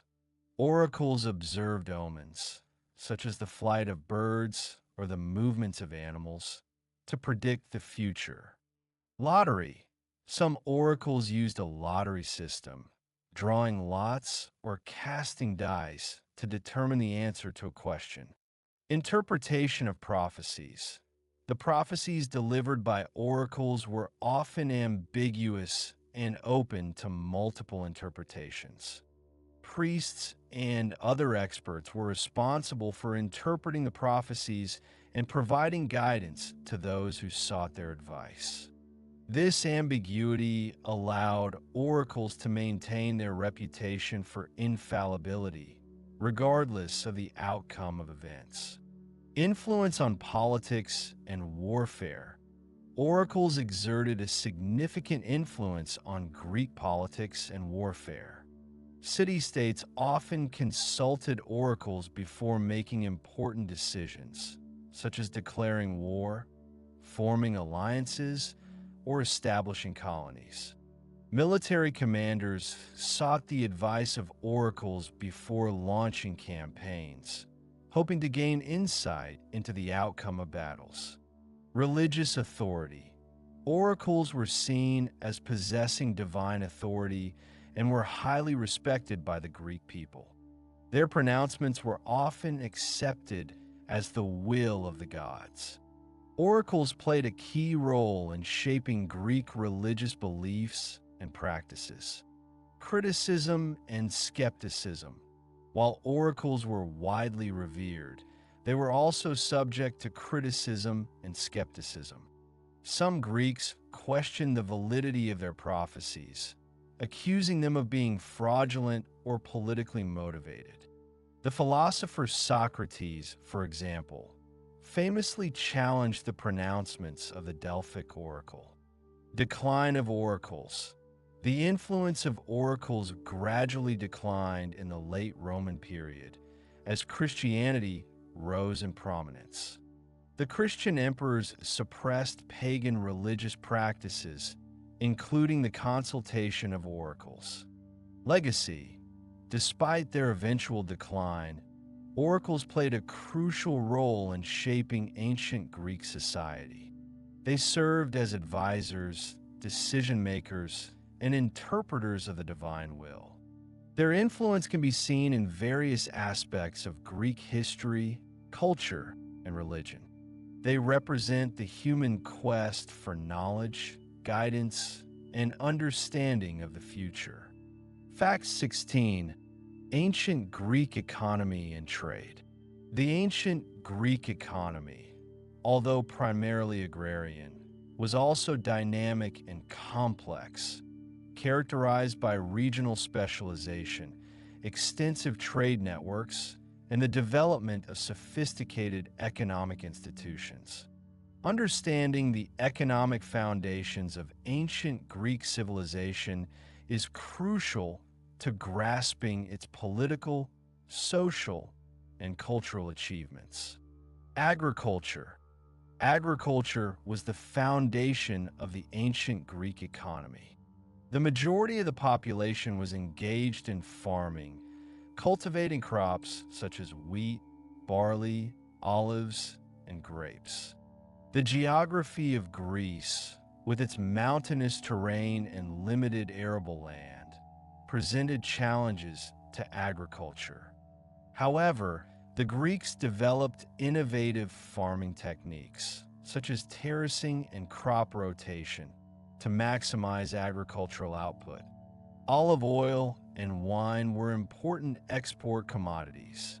Small family farms were the dominant form of agricultural production, although larger estates owned by wealthy landowners also existed. Trade and commerce.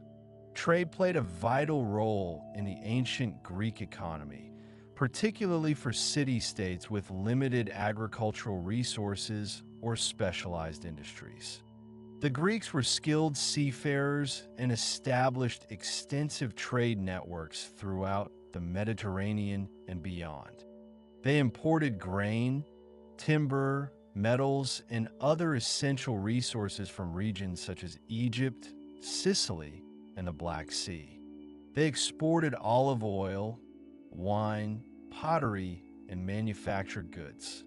The Athenian port of Piraeus was one of the most important trading centers in the ancient world. Craft production. Craft production was another important sector of the ancient Greek economy. Skilled artisans produced a wide variety of goods, including pottery, textiles, metalwork, and leather goods. Athenian pottery was particularly renowned for its quality and artistic decoration. Corinth was known for its bronze work, and Miletus for its textiles. Craft production was typically organized in small workshops, often employing slaves or hired labor. Money and banking. The use of coinage became widespread in ancient Greece in the 6th century BC. Silver and gold coins were used for trade and commerce. Athens, with its rich silver mines at Laurion, became a major center of coinage production. Banking services such as lending, borrowing, and money changing were also available. Temples sometimes served as safe depositories for money. Slavery. Slavery was an integral part of the ancient Greek economy, providing a cheap and readily available source of labor. Slaves were employed in agriculture, mining, workshops, and domestic service. The number of slaves varied depending on the city-state and the period. Athens had a particularly large slave population. Economic institutions. The ancient Greeks developed various economic institutions to facilitate trade and commerce. These included marketplaces, ports, and trade associations. Some city-states also implemented regulations to protect consumers and promote fair trade. Economic theories. Ancient Greek philosophers also explored economic issues. Xenophon wrote about household management and the importance of agriculture. Plato discussed the division of labor and the role of the state in regulating the economy. Aristotle analyzed different forms of economic activity and criticized the pursuit of wealth for its own sake. Economic cycles. The ancient Greek economy was subject to periods of growth and decline. Wars, natural disasters, and political instability could disrupt trade and agriculture. The Peloponnesian War, for example, had a devastating impact on the Athenian economy. Regional specialization. The geography of Greece led to regional specialization in agricultural and industrial production. Athens, with its access to the sea and its skilled artisans, became a major center of trade and manufacturing. Sparta, with its focus on military training and discipline, relied on agriculture and the labor of the Helots, a class of enslaved people. Corinth controlled important trade routes and developed a thriving commercial economy. Influence on later economies. The ancient Greek economy had a lasting influence on later economies. The use of coinage, the development of trade networks, and the emergence of economic institutions all contributed to the development of Western capitalism. The economic theories of the ancient Greeks continue to be studied and debated by economists today. Fact 17. Ancient Greek drama, tragedy, structure, themes, and key playwrights. Ancient Greek tragedy, a cornerstone of Western dramatic tradition, was a highly structured and deeply philosophical art form that explored profound themes of human suffering, fate, morality, and the relationship between gods and humans. Understanding the structure, themes, and key playwrights of Greek tragedy is essential for appreciating its enduring influence on theater and literature. Origins and development. Greek tragedy evolved from religious rituals honoring Dionysus, the god of wine, fertility, and theater. The Dithyramb, a choral hymn sung and danced in honor of Dionysus, is considered the precursor to tragedy. Over time, the Dithyramb evolved into a more structured form, with the addition of a single actor who engaged in dialogue with the chorus. Thespis is traditionally credited with being the first actor to step out of the chorus and speak lines independently, giving rise to the term thespian for actor. Structure of Greek tragedy. Greek tragedies typically followed a strict structural pattern, consisting of a prologue, parados, episodes, choral odes, and an exodus. Prologue. The prologue provides background information about the play, setting the scene and introducing the main characters and conflicts. Parados. The parados is the entrance of the chorus, who sing and dance as they enter the orchestra. The chorus provides commentary on the action and expresses the emotions of the community. Episodes. The episodes are the main dramatic scenes of the play, in which the characters engage in dialogue and action. The episodes are typically separated by choral odes. Choral odes. The choral odes are lyrical interludes sung and danced by the chorus. The chorus comments on the action, provides moral reflections, and expresses the emotions of the community. The choral odes often use complex poetic meters and imagery. Exodus. The Exodus is the final scene of the play, in which the characters exit the stage and the chorus delivers a final summary or moral reflection. Key themes of Greek tragedy. Greek tragedies explored a wide range of profound themes, including fate and free will. The conflict between fate and free will is a central theme in Greek tragedy. Characters often struggle against their predetermined destinies, but their efforts are often futile. Hubris, or excessive pride, is a common flaw in tragic heroes. Characters who exhibit hubris often challenge the gods or disregard moral boundaries, leading to their downfall. Justice and revenge. The themes of justice and revenge are frequently explored in Greek tragedies. Characters often seek revenge for wrongs committed against them, but their pursuit of revenge can lead to further violence and suffering. Suffering and loss. Greek tragedies often depict the suffering and loss of innocent people. Characters are often forced to endure great hardship and tragedy, raising questions about the nature of suffering and the meaning of life. The role of the gods.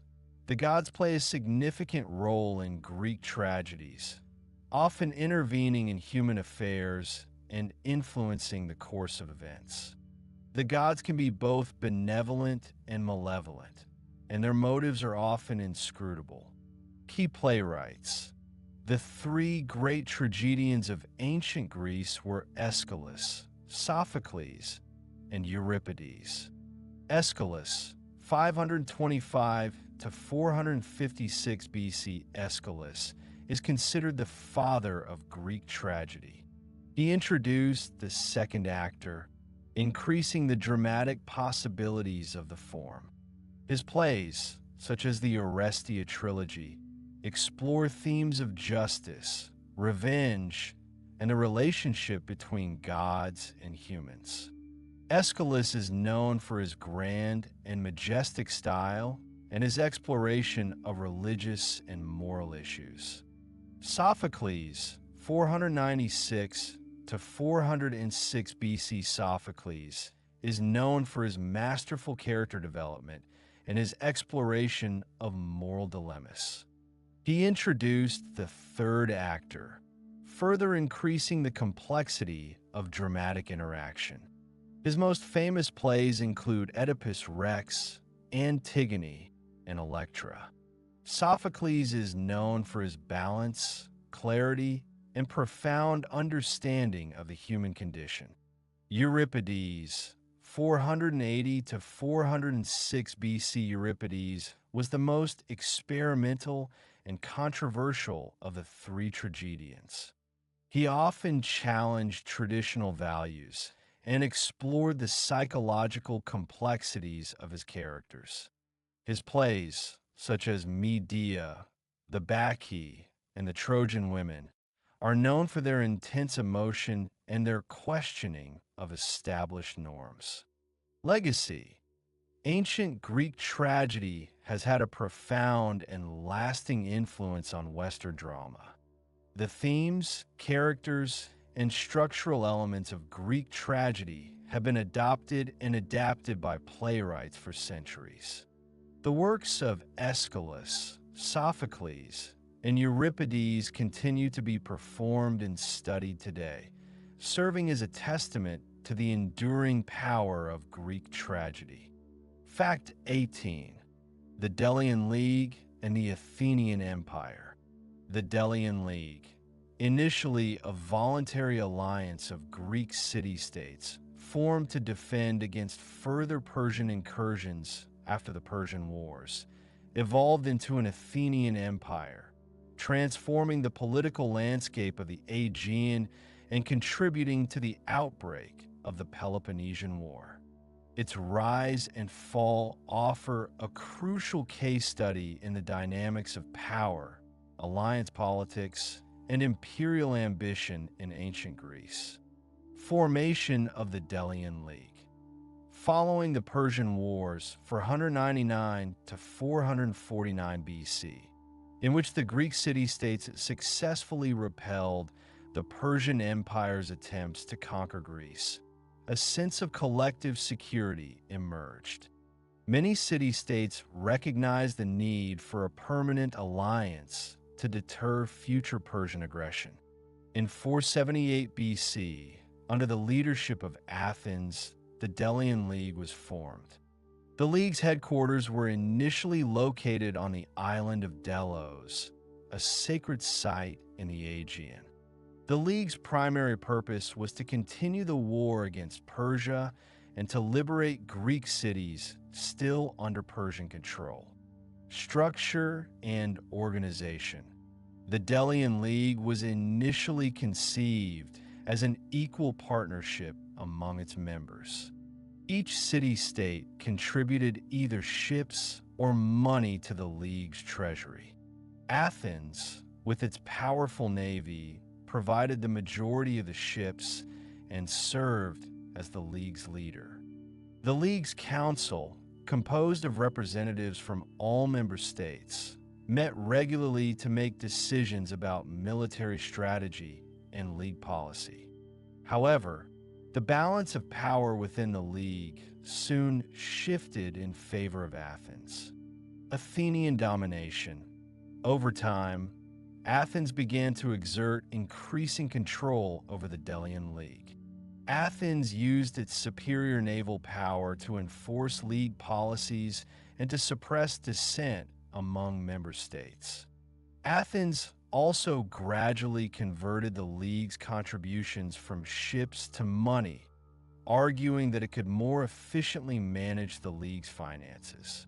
This shift gave Athens greater control over the League's resources and reduced the military autonomy of the other member states. Athens also transferred the League's treasury from Delos to Athens, further consolidating its power. The Athenian Empire. By the mid-5th century BC, the Delian League had effectively transformed into an Athenian empire. Athens used the League's resources to fund its own building projects, such as the Parthenon, and to support its own military ambitions. Member states were increasingly treated as subjects rather than allies.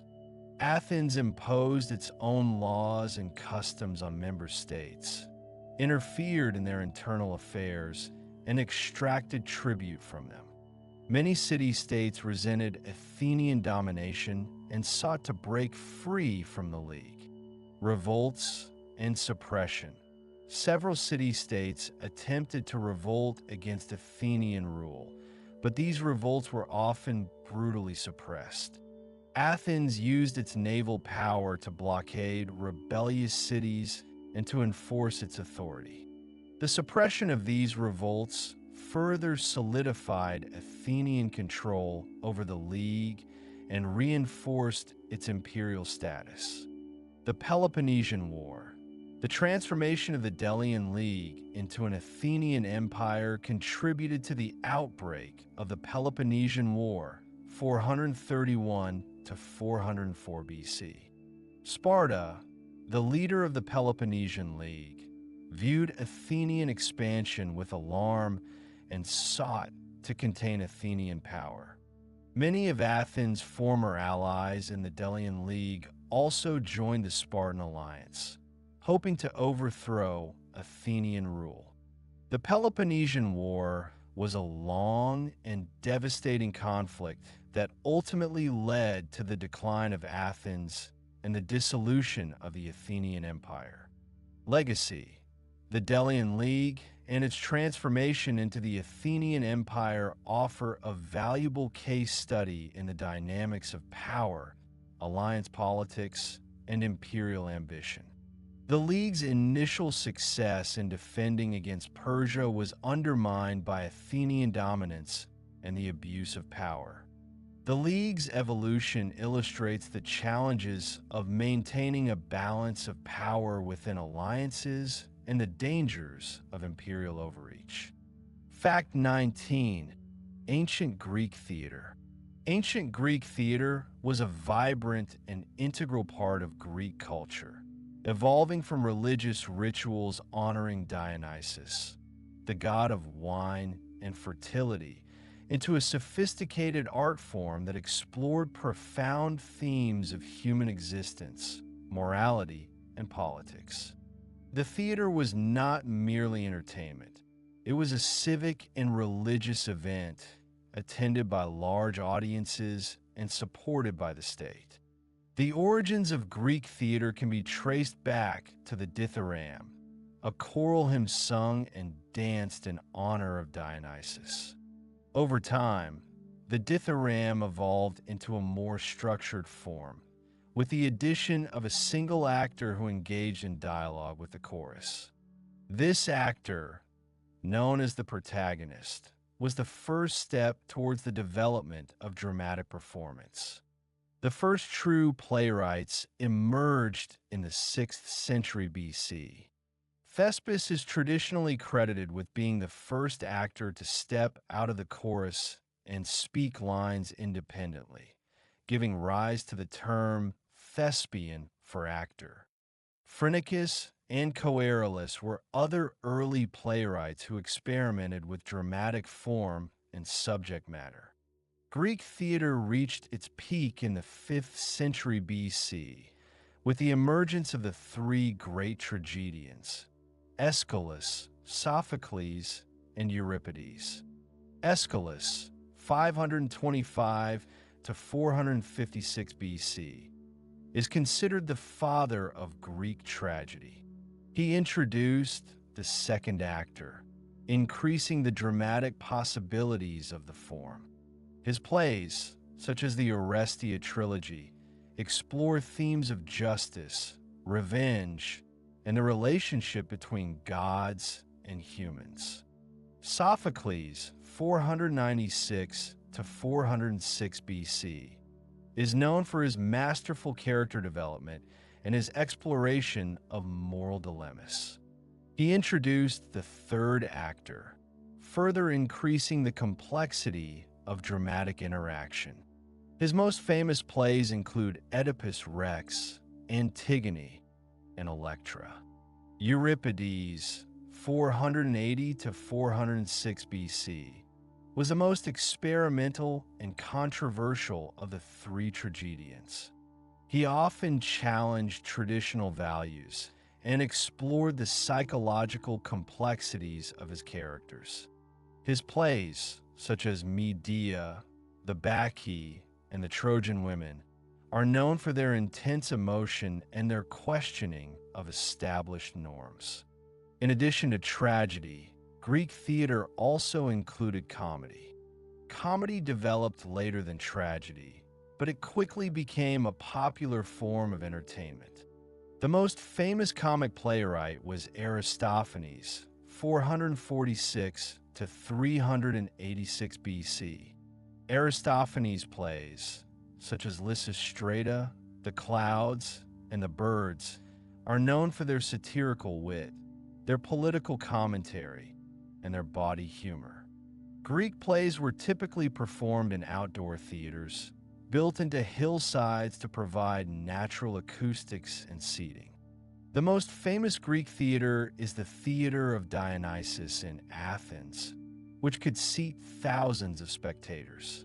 The theater consisted of several key elements: the orchestra, a circular space where the chorus performed; the skene, a building behind the orchestra that served as a backdrop and provided entrances and exits for the actors; and the theatron, the seating area for the audience. Actors in Greek theater wore masks, which served several purposes. The masks allowed actors to play multiple roles. They amplified their voices, and they helped to convey the emotions of the characters. The masks were often highly stylized and expressive, reflecting the conventions of Greek art. The chorus played a crucial role in Greek theater. The chorus commented on the action, provided background information, and expressed the emotions of the community. The chorus was typically composed of 12 to 15 members who sang and danced in unison. Greek theater had a profound influence on the development of Western drama. The conventions of Greek tragedy and comedy have been adopted and adapted by playwrights for centuries. The themes and ideas explored in Greek plays continue to resonate with audiences today. The legacy of Greek theater lives on in contemporary theater, film, and television. Fact 20. Ancient Greek attitudes towards foreigners. Ancient Greek attitudes towards foreigners, often exhibiting a complex mix of curiosity, suspicion, and outright disdain, xenophobia, significantly shaped their interactions with other cultures and influenced their understanding of their own identity. While they engaged in extensive trade and cultural exchange, a pervasive sense of Greek superiority and a strong attachment to their polis often led to a sense of separation and otherness regarding non-Greeks. Definition of barbarian. The Greeks commonly referred to non-Greeks as barbarians, barbaroi. This term originally denoted those who spoke languages that sounded like bar to Greek ears, implying a lack of sophistication and intelligibility. Over time, barbarian came to encompass a broader range of negative connotations, including uncivilized, uncultured, and inferior. Reasons for xenophobia. Several factors contributed to Greek xenophobia. Cultural chauvinism. The Greeks believed that their culture was superior to that of other peoples. They valued reason, democracy, and the arts, and they saw these qualities as unique to their civilization. Political instability. The constant warfare and competition between Greek city-states fostered a sense of distrust and suspicion towards outsiders. Economic competition. Greeks sometimes viewed foreigners as economic competitors, fearing that they would take away their jobs or resources. Fear of the unknown. The Greeks were often wary of foreign customs and practices that they did not understand. They feared that foreigners might disrupt their social order or undermine their traditional values. Emphasis on polis identity. Loyalty to one's polis was paramount. Foreigners were, by definition, not members of that community and therefore viewed with some degree of suspicion and distance. Manifestations of xenophobia. Greek xenophobia manifested itself in various ways. Legal discrimination. In many Greek city-states, foreigners were denied certain legal rights and privileges. They could not own land, participate in politics, or marry Greek citizens. Social exclusion. Foreigners were often excluded from Greek social life. They were not invited to symposia, drinking parties, or other social gatherings. Stereotypes and prejudice. Greeks often held negative stereotypes about foreigners, portraying them as lazy, ignorant, or untrustworthy. Violence and expulsion. In extreme cases, foreigners were subjected to violence or expulsion from Greek cities. Exceptions and nuances. While xenophobia was a prevalent attitude in ancient Greece, it was not universally shared. Some Greeks, such as the philosopher Anacharsis and the historian Herodotus, admired foreign cultures and sought to learn from them. Moreover, Greeks often formed close relationships with foreigners who lived and worked in their cities. Furthermore, the level of xenophobia varied across different city-states and periods. Athens, for example, was generally more open to foreigners than Sparta. Influence on Greek history. Greek xenophobia had a significant influence on Greek history. It contributed to the isolation of Greek city-states and hindered the development of a unified Greek nation. It also shaped Greek attitudes towards foreign policy and warfare. Comparison to modern xenophobia. While ancient Greek xenophobia shares some similarities with modern forms of xenophobia, there are also important differences. Ancient Greek xenophobia was often rooted in cultural chauvinism and a sense of political insecurity, whereas modern xenophobia is often fueled by racism, nationalism, and economic anxieties. Legacy. The legacy of Greek xenophobia continues to be debated by historians and scholars. Some argue that it was a relatively minor aspect of Greek culture, while others contend that it played a significant role in shaping Greek history and identity. Regardless of its precise impact, the study of Greek attitudes towards foreigners provides valuable insights into the complexities of ancient Greek society. Fact 21. The Anunnaki and their depiction in art and iconography. The Anunnaki, as central figures in Mesopotamian mythology, are frequently depicted in art and iconography. These representations offer valuable insights into how ancient Mesopotamians perceived these deities, their roles, and their relationships with humanity. Analyzing the recurring motifs and symbols associated with the Anunnaki reveals the evolving nature of their religious and cultural significance.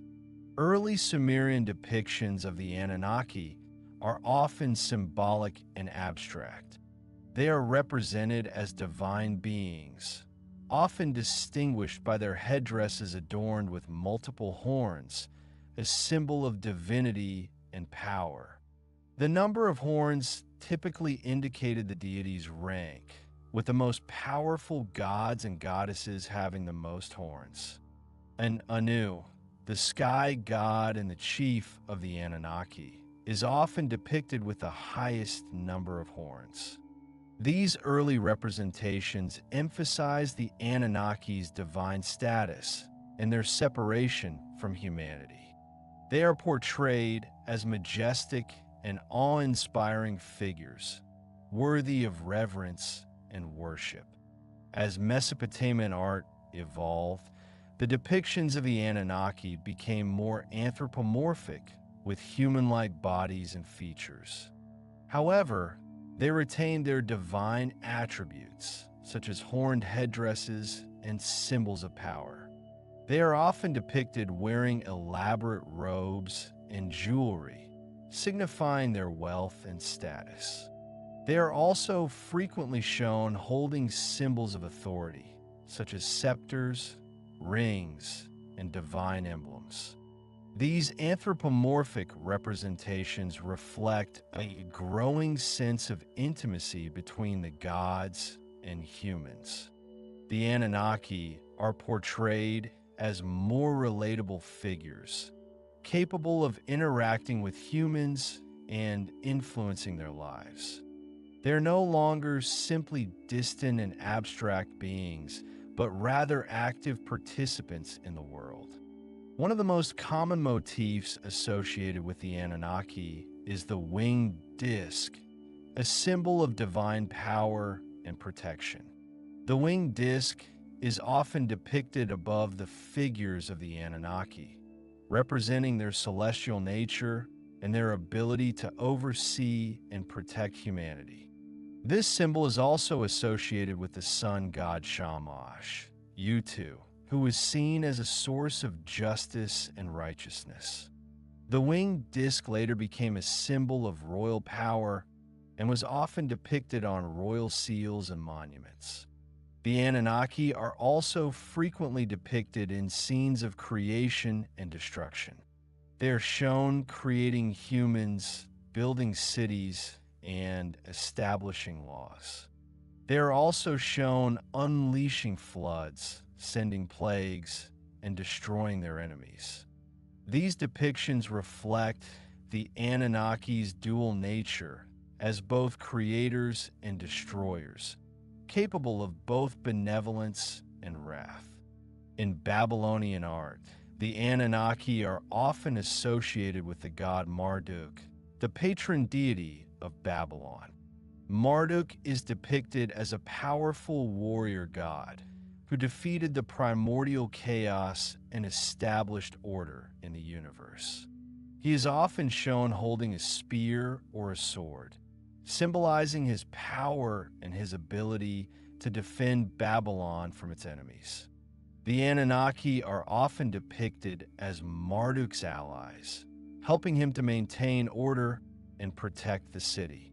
In Assyrian art, the Anunnaki are often depicted as winged genies, known as Apkallu. The Apkallu were believed to be wise and benevolent spirits who served as advisors to the kings. They are often shown carrying buckets and cones, which were used in rituals to purify and protect the kings and their palaces. The Apkallu are also depicted as guardians of temples and sacred places, protecting them from evil spirits. The depictions of the Anunnaki in art and iconography reflect the evolving nature of Mesopotamian religion and culture. As societies changed and new ideas emerged, the way the Anunnaki were portrayed also changed. These representations provide valuable insights into the beliefs, values, and worldview of the ancient Mesopotamians. They also demonstrate the enduring power of art to shape and reflect religious and cultural identity. The analysis of Anunnaki iconography requires careful consideration of the historical and cultural context in which these images were created.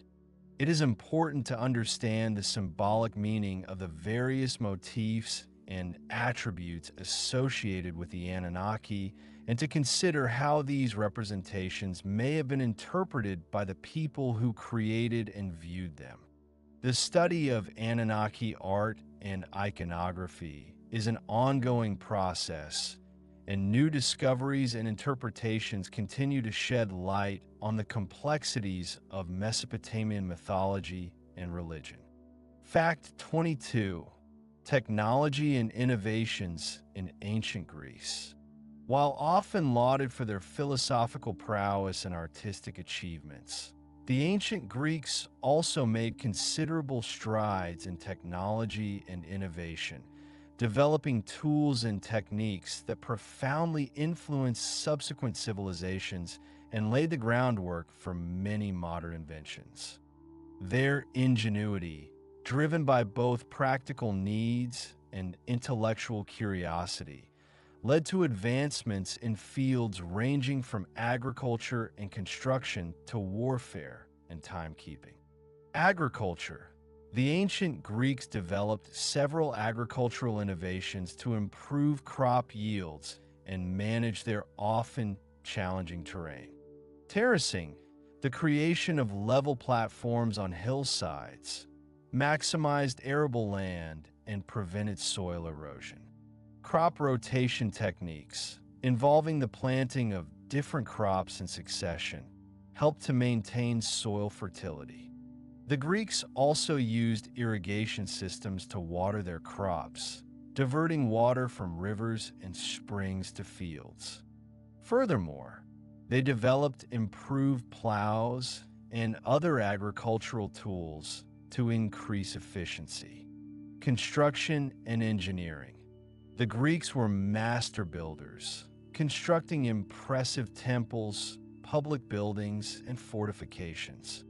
They developed advanced techniques for quarrying, transporting, and shaping stone, using cranes, pulleys, and levers to lift heavy blocks. The invention of concrete, although later perfected by the Romans, was pioneered by the Greeks, allowing them to construct more complex and durable structures. The Greeks also developed sophisticated systems for water supply and sanitation, including aqueducts, cisterns, and sewers. Warfare. Ancient Greek warfare was characterized by several technological innovations. The hoplite phalanx, a tightly packed formation of heavily armed infantrymen, was a formidable military force. The Greeks developed improved armor and weaponry, including the bronze helmet, breastplate, and greaves, as well as the spear, sword, and shield. They also developed siege engines, such as catapults and battering rams, to breach fortified cities. The trireme, a fast and maneuverable warship powered by three banks of oars, dominated naval warfare in the Aegean Sea. Timekeeping. The ancient Greeks developed various devices for measuring time, including sundials, water clocks, and mechanical clocks.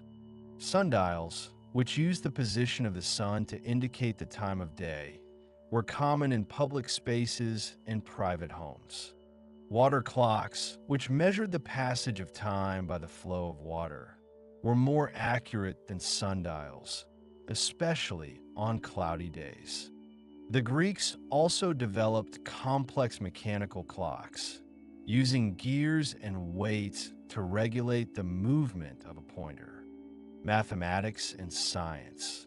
The Greeks made significant contributions to mathematics and science, developing theories and tools that had practical applications. Euclid's Elements systematized Greek geometry and provided a foundation for surveying and engineering. Archimedes made important advances in mechanics, developing levers, pulleys, and screws that were used to lift heavy objects and pump water. The Greeks also developed the astrolabe, an astronomical instrument used to measure the altitude of stars and planets. Other inventions. The Greeks invented a wide range of other useful devices, including the odometer, used to measure distance traveled, and the water organ, a musical instrument that used water pressure to create sound. They also developed improved methods for mining, metallurgy, and pottery making. Limitations. While the Greeks made significant technological advances, their progress was limited by certain factors, including a reliance on slave labor, a lack of empirical experimentation, and a tendency towards theoretical speculation rather than practical application. Legacy. Despite these limitations, the technological innovations of the ancient Greeks had a profound and lasting influence on Western civilization. Their tools and techniques were adopted and adapted by later civilizations, contributing to the development of modern technology. The Greek emphasis on reason, observation, and experimentation laid the foundation for the scientific revolution. Fact 23. Slavery in Sparta, the Helots. The social structure of Sparta, the renowned military power of ancient Greece, was fundamentally shaped by its unique system of state-controlled serfdom, primarily involving the Helots. Unlike chattel slavery prevalent in other Greek city-states, the Helots were a distinct population group, tied to the land and subjected to a system of oppression that was crucial to Sparta's economic and military dominance, but also a constant source of internal tension and fear. Understanding the Helot system is vital to comprehending the unique character of Spartan society. Origins of the Helots. The Helots were primarily descendants of the Messenians, a neighboring population conquered by Sparta in a series of wars. Unlike slaves acquired through trade or warfare, The Helots were a subjugated population living within Spartan territory. Their status was hereditary, meaning that children born to Helot parents were automatically Helots themselves. Status and rights, or lack thereof, Helots were not chattel slaves in the typical sense. They were not individually owned by Spartan citizens. Instead, they were owned by the Spartan state and assigned to individual Spartan families to work the land. Helots had no political rights and could not own property. They could not travel freely and were subject to the control and discipline of their Spartan masters. They were required to provide a fixed portion of their produce to their Spartan owners, retaining the remainder for their own subsistence. Economic role. The Helots were the backbone of the Spartan economy. They performed the vast majority of agricultural labor, cultivating the land and producing the food that sustained the Spartan population. This allowed Spartan citizens to focus on military training and civic duties rather than engaging in manual labor. The Helots also performed other essential tasks, such as household service and craft production. Military service. While generally excluded from serving as hoplites, heavily armed infantry, Helots did serve in the Spartan army as light troops, such as skirmishers and messengers. They also served as attendants to Spartan warriors. In times of crisis, Helots were sometimes armed and used as auxiliary troops. Oppression and control. The Helots were subjected to a system of oppression and control that was designed to prevent rebellion and maintain Spartan dominance. Spartan citizens were authorized to kill Helots without legal repercussions. The Krypteia, a secret police force composed of young Spartan men, patrolled the countryside and terrorized the Helot population. The Spartans also periodically declared war on the Helots, allowing them to kill Helots with impunity. These measures were intended to instill fear and discourage resistance. Culture and identity. Despite the oppression they faced, the Helots maintained their own culture and identity. They spoke their own language and preserved their own traditions. They also resisted Spartan rule through various forms of passive resistance, such as slowing down work, sabotaging equipment, and running away. Revolts and resistance. The Helots posed a constant threat to Spartan stability. They outnumbered the Spartan citizens by a significant margin and were always resentful of their subjugated status. There were several major Helot revolts throughout Spartan history, the most famous being the Second Messenian War. These revolts were brutally suppressed, but they serve as a reminder of the precariousness of Spartan rule. Impact on Spartan society. The Helot system had a profound impact on Spartan society. It allowed the Spartans to maintain their unique military lifestyle and to dominate the Peloponnese. However, it also created a society that was based on fear and oppression. The constant threat of Helot rebellion led to a militaristic and authoritarian culture. The Helot system also prevented Sparta from developing a more diverse and dynamic economy. Decline of the Helot system. The Helot system gradually declined in later centuries. The Peloponnesian War weakened Sparta and made it more difficult to control the Helot population. The rise of Thebes in the 4th century BC further challenged Spartan dominance. Over time, the Helots were gradually emancipated or assimilated into the broader population. However, the legacy of the Helot system continued to shape Spartan society for centuries. Fact 24. The Byzantine Empire. continuation, and transformation of Rome. The Byzantine Empire, also known as the Eastern Roman Empire, represented a continuation and transformation of Roman civilization in the Eastern Mediterranean after the fall of the Western Roman Empire. For over 1,000 years, the Byzantine Empire preserved Roman traditions, laws, and institutions, while also developing its own unique cultural identity, characterized by Greek language and culture, Orthodox Christianity, and a sophisticated political and administrative system. Understanding the Byzantine Empire is crucial to understanding the long-term legacy of Rome and its enduring influence on the Eastern Mediterranean, Eastern Europe, and beyond. The Byzantine Empire emerged from the Eastern Roman Empire in the late 4th century CE, when Emperor Theodosius I divided the Roman Empire into two halves, the Western Roman Empire and the Eastern Roman Empire. The Western Roman Empire collapsed in 476 CE, but the Eastern Roman Empire survived and continued to thrive.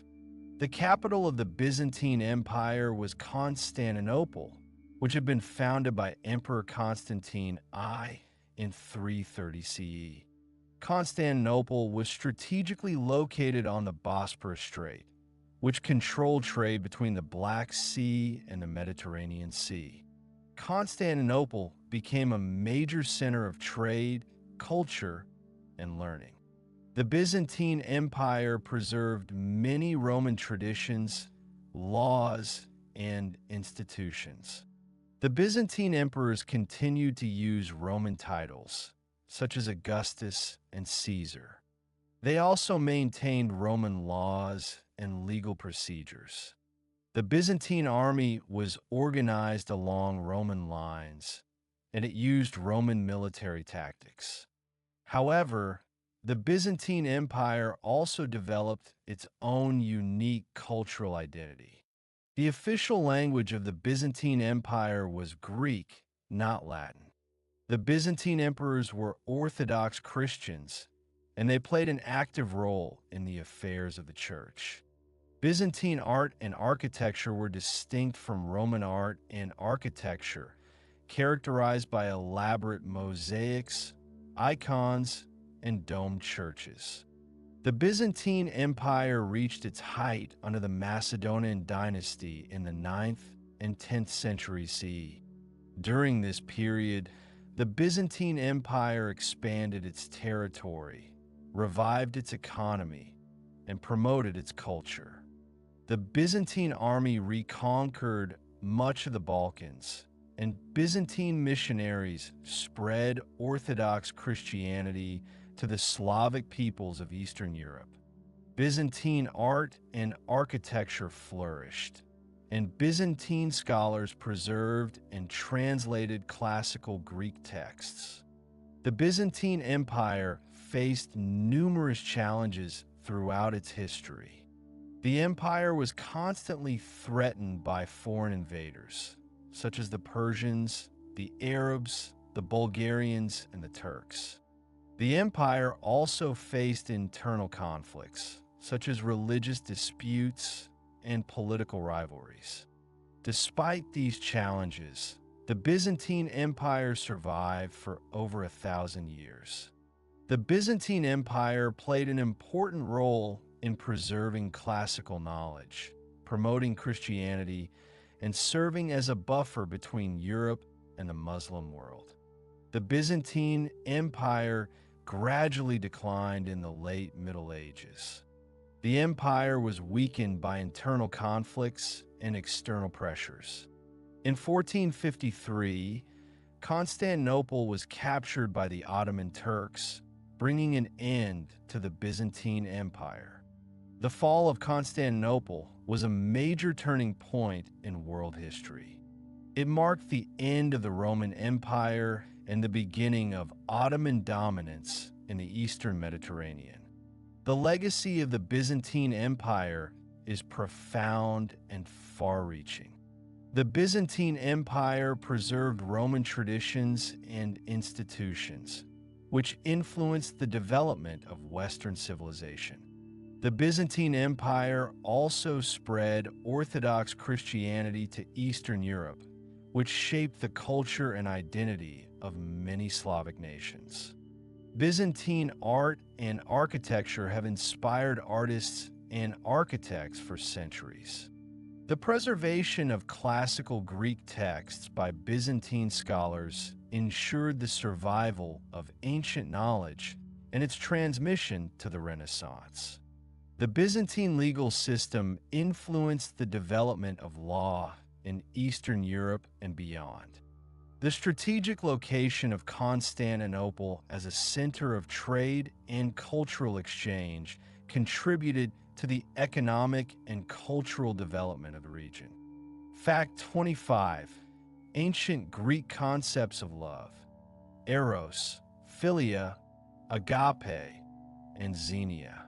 The ancient Greeks explored the concept of love with remarkable depth and nuance, distinguishing between different types of love and valuing each for its unique qualities and contributions to human life and society. Their understanding of love, encompassing eros, philia, agape, and xenia, provides valuable insights into their ethical and social values. These concepts, though ancient, continue to resonate in contemporary discussions of human relationships. Eros, passionate love eros, named after the Greek god of love and desire, refers to passionate, romantic love. It is characterized by intense longing, desire, and physical attraction. Eros is often associated with beauty, pleasure, and the pursuit of fulfillment. While eros can be a powerful and exhilarating force, the Greeks also recognized its potential for irrationality and destructiveness if not tempered by reason and moderation. They understood that unchecked eros could lead to obsession, jealousy, and even tragedy. The Greeks often depicted eros as a mischievous and unpredictable force, highlighting the challenges of navigating passionate love. Philia, affectionate friendship philia, often translated as brotherly love or affectionate friendship, encompasses a broader range of relationships than eros. It refers to the love and affection that exists between friends, family members, and comrades. Philia is characterized by loyalty, trust, mutual respect, and shared values. It is based on a deep connection and a sense of shared identity. Philia was considered a vital component of a well-functioning society, promoting cooperation, solidarity, and civic virtue. Unlike eros, philia was seen as more stable and enduring, based on shared experiences and mutual support. Agape, unconditional love, agape, often translated as unconditional love or selfless love, is the highest form of love in the Greek tradition. It refers to a selfless and compassionate love that is directed towards all human beings, regardless of their merits or worth. Agape is characterized by empathy, compassion, and a willingness to sacrifice oneself for the well-being of others. It is often associated with religious or spiritual ideals. Agape is seen as a transformative force, capable of healing divisions and promoting peace and understanding. While difficult to achieve perfectly, agape served as an ethical ideal, encouraging individuals to transcend their own self-interest and embrace a broader sense of humanity. Xenia, guest-host relationship, while not strictly a type of love, in the same vein as eros, philia, or agape, xenia. The ancient Greek concept of hospitality and the sacred bond between guest and host represents a crucial form of social obligation and reciprocal care that underpinned much of Greek society. Xenia dictated that hosts were obligated to provide food, shelter, and protection to guests, regardless of their identity or origin. Guests, in turn, were obligated to respect their hosts and to avoid causing them any harm. Xenia was considered a sacred duty, protected by Zeus Xenios, the god of hospitality. The violation of Xenia was seen as a grave offense, punishable by divine retribution. Xenia played a vital role in promoting communication, trade, and cultural exchange throughout the Greek world. Interrelation and importance. The ancient Greeks did not see these types of love as mutually exclusive, but rather as complementary aspects of a fulfilling human life.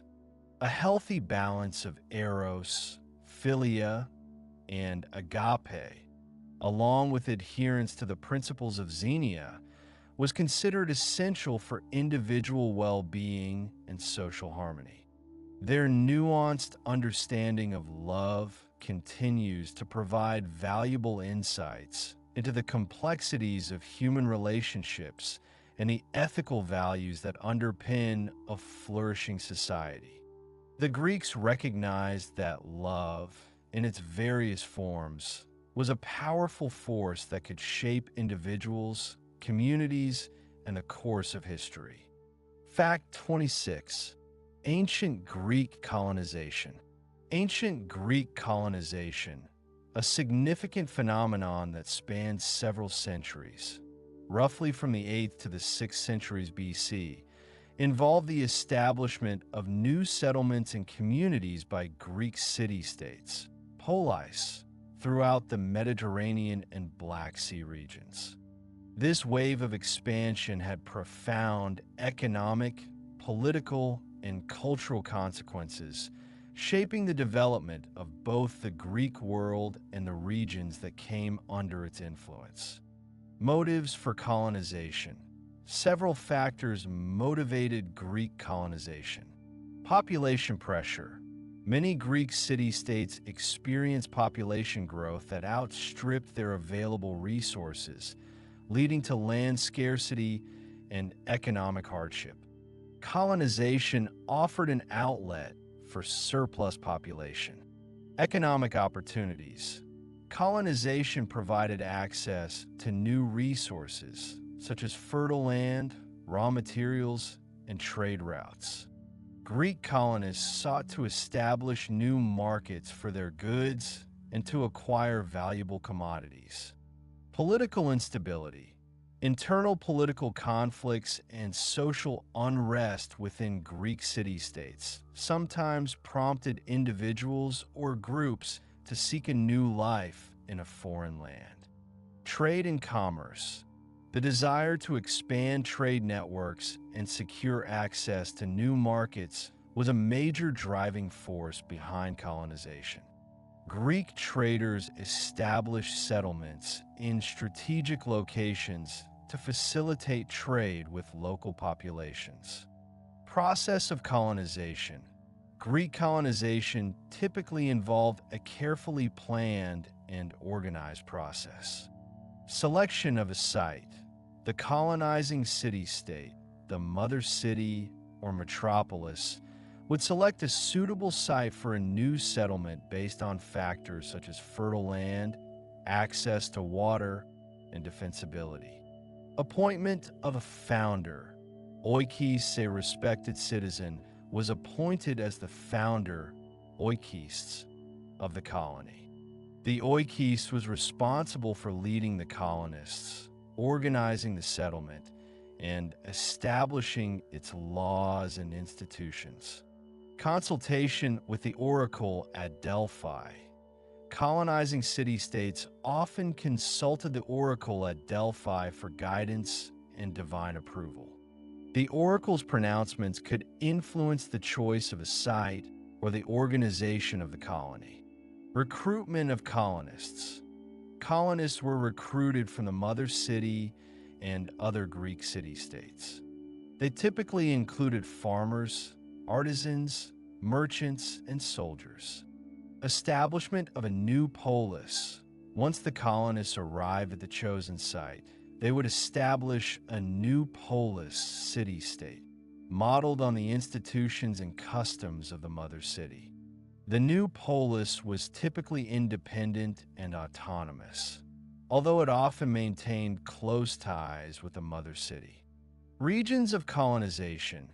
Greek colonies were established throughout the Mediterranean and Black Sea regions, including southern Italy and Sicily. Magna Graecia, this region became home to numerous prosperous Greek colonies, such as Syracuse, Taras, Tarentum, and Croton. The Black Sea coast.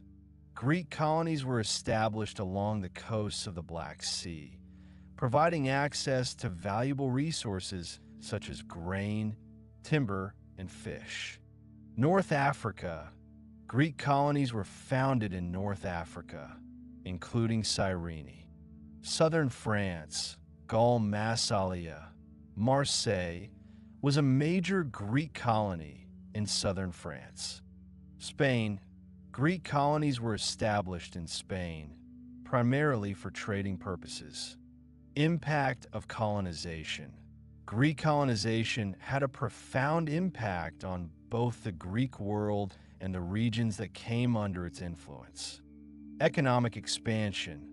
Colonization stimulated trade and economic growth throughout the Greek world.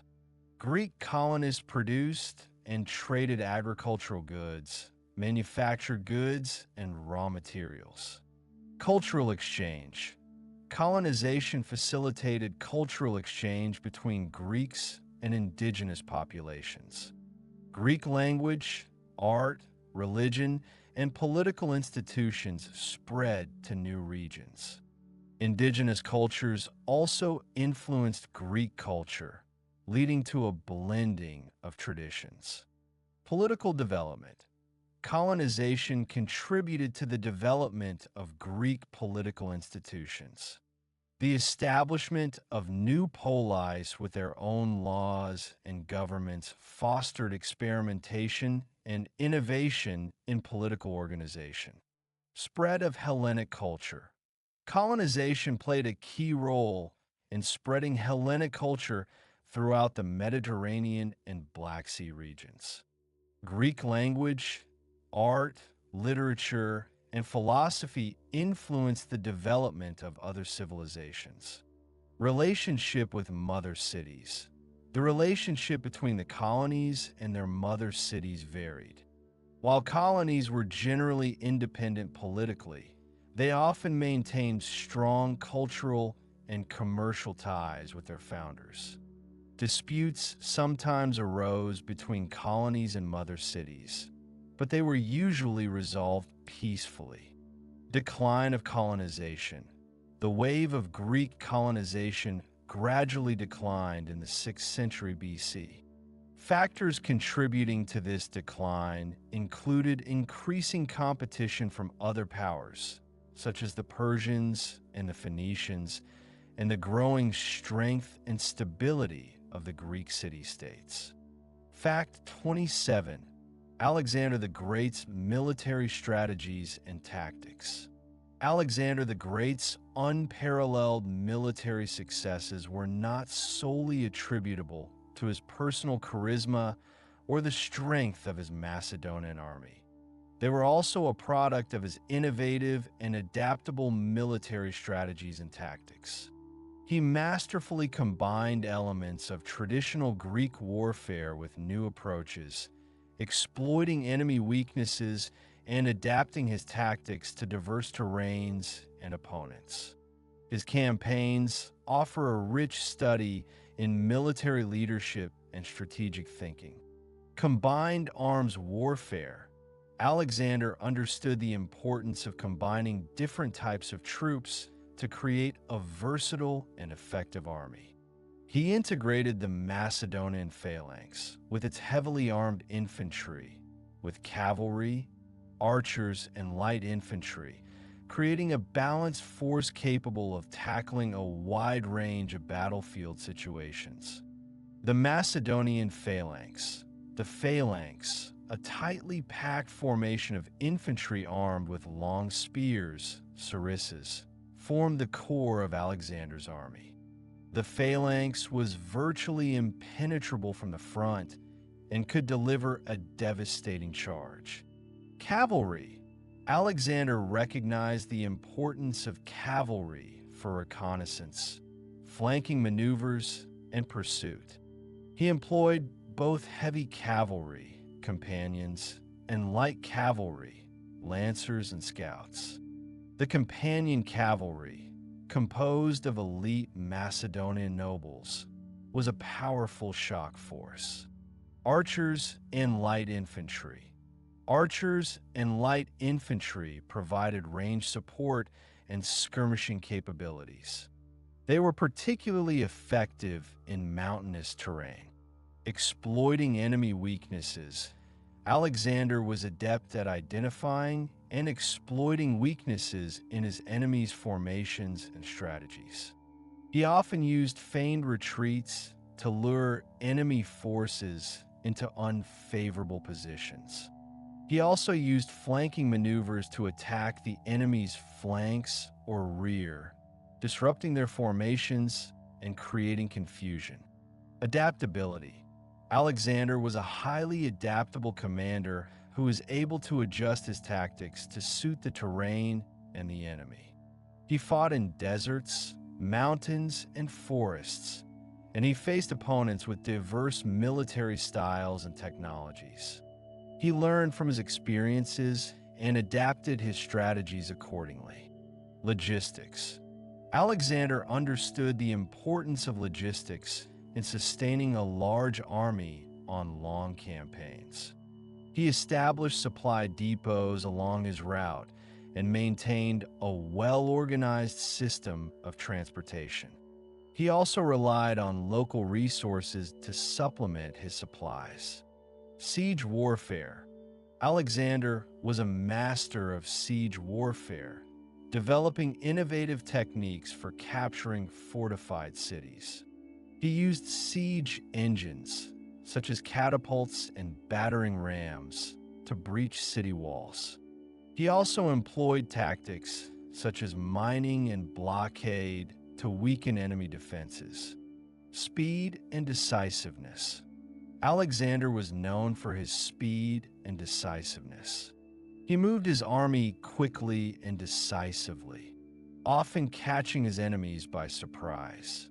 He was also willing to take risks and to make bold decisions on the battlefield. Psychological warfare.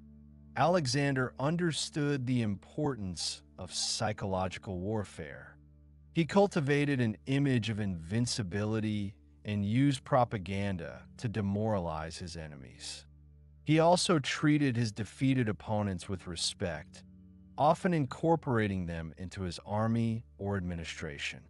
Examples of Alexander's tactics.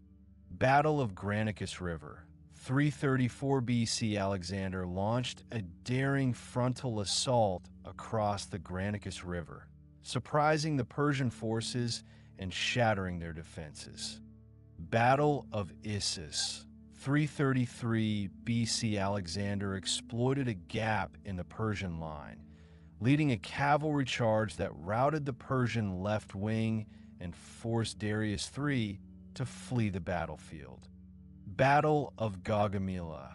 331 BC, Alexander used a feigned retreat to lure the Persian cavalry away from the main battlefield, then launched a decisive attack on the Persian center, routing Darius' army.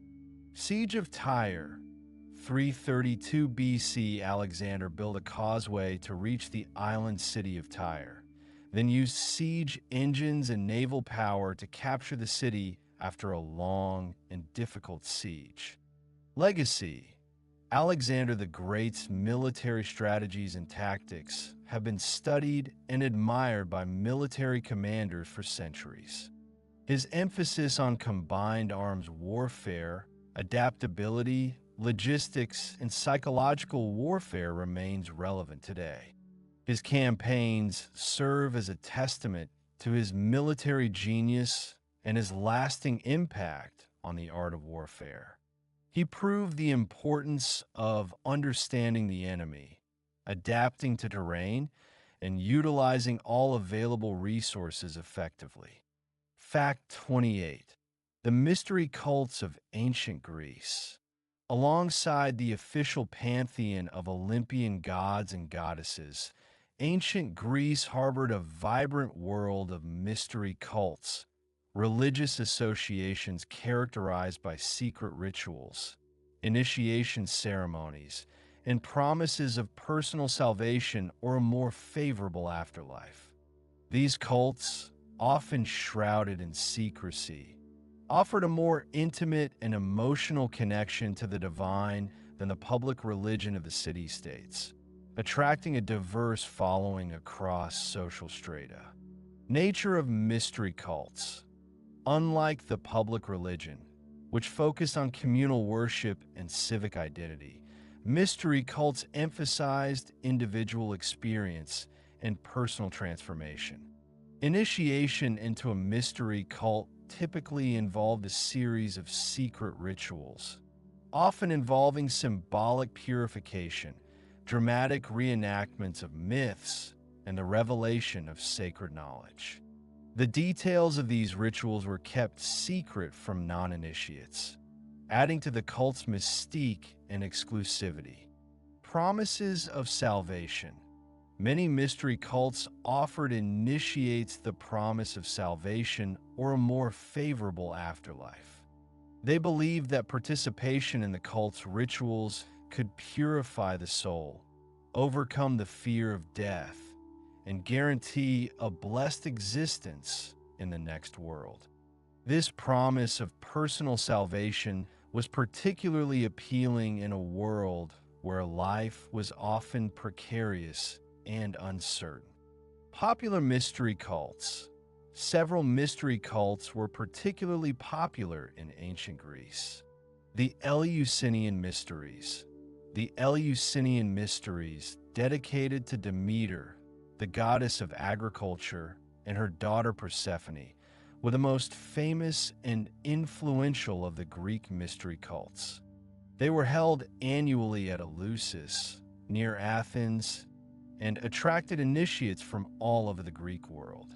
The Eleusinian Mysteries promised initiates a blessed afterlife and a deeper understanding of the cycles of life, death, and rebirth.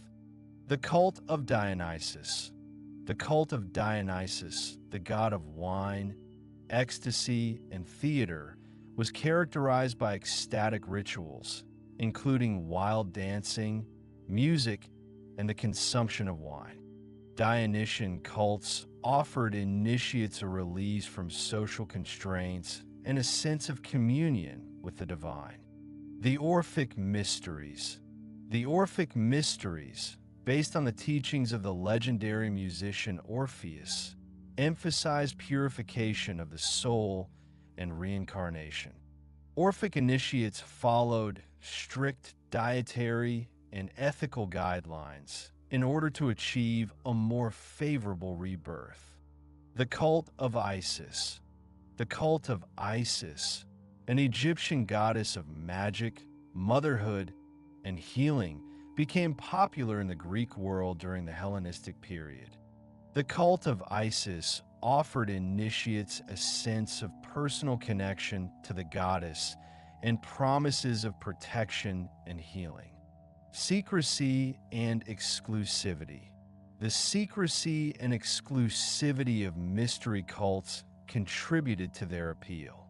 The fact that the rituals were kept secret from non-initiates created a sense of mystique and intrigue.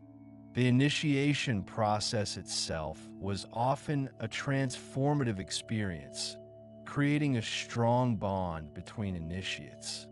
Criticism and opposition. Mystery cults were not without their critics.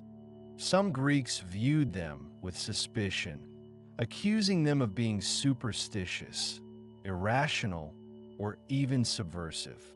Public officials sometimes attempted to suppress mystery cults that were deemed to be a threat to social order. Influence on Christianity. Some scholars believe that mystery cults influenced the development of early Christianity.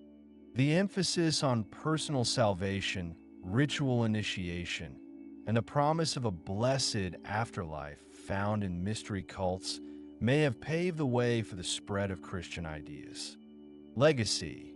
The mystery cults of ancient Greece provide a fascinating glimpse into the religious and spiritual life of the ancient world.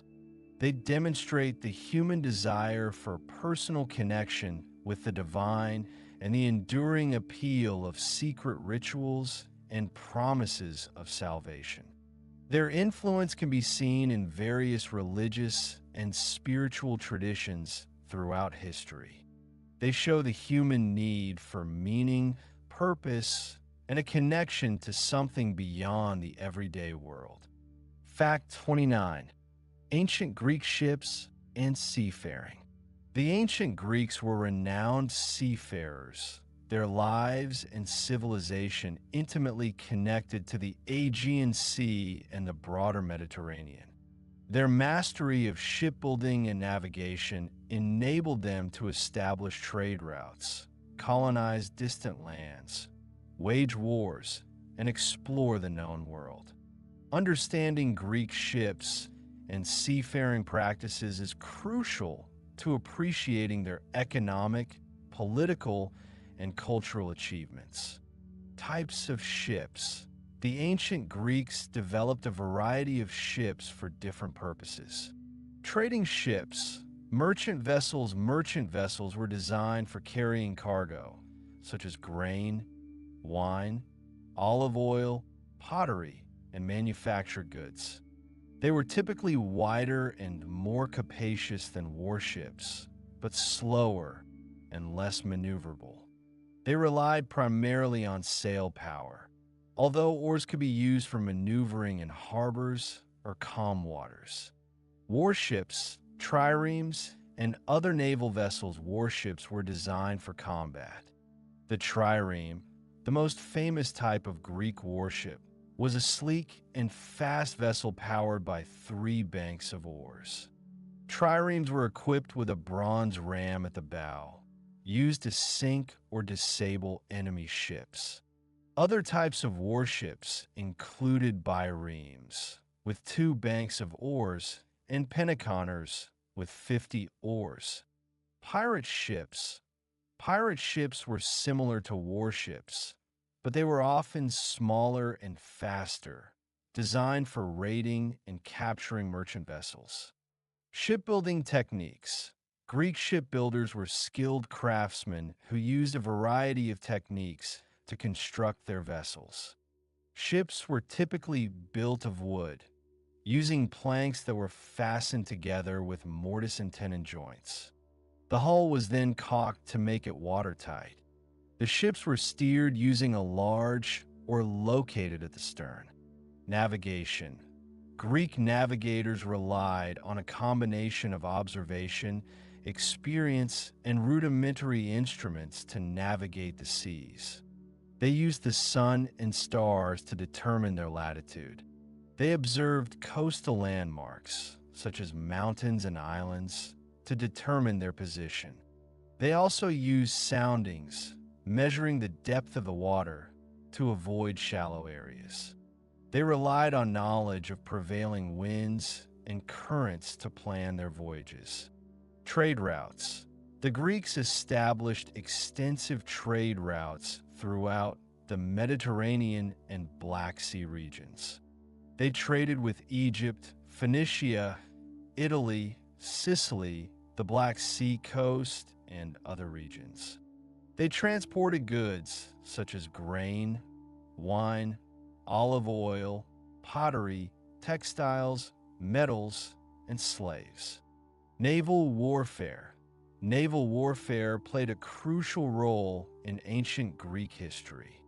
Battles were typically fought close to shore, using ramming and boarding tactics. The trireme was the dominant naval weapon, and its speed and maneuverability made it a formidable opponent. The Battle of Salamis for 80 BC, in which the Greek fleet defeated the Persian fleet, was a pivotal moment in Greek history. Colonization. Greek ships were essential for colonization. They transported colonists to new settlements throughout the Mediterranean and Black Sea regions. They also maintained communication and trade between the colonies and the mother cities. Myths and legends. The sea played a prominent role in Greek mythology and legends. The god Poseidon ruled the sea, and many mythical creatures, such as sirens and sea monsters, inhabited its depths. The voyages of Odysseus and Jason were celebrated in epic poems and stories.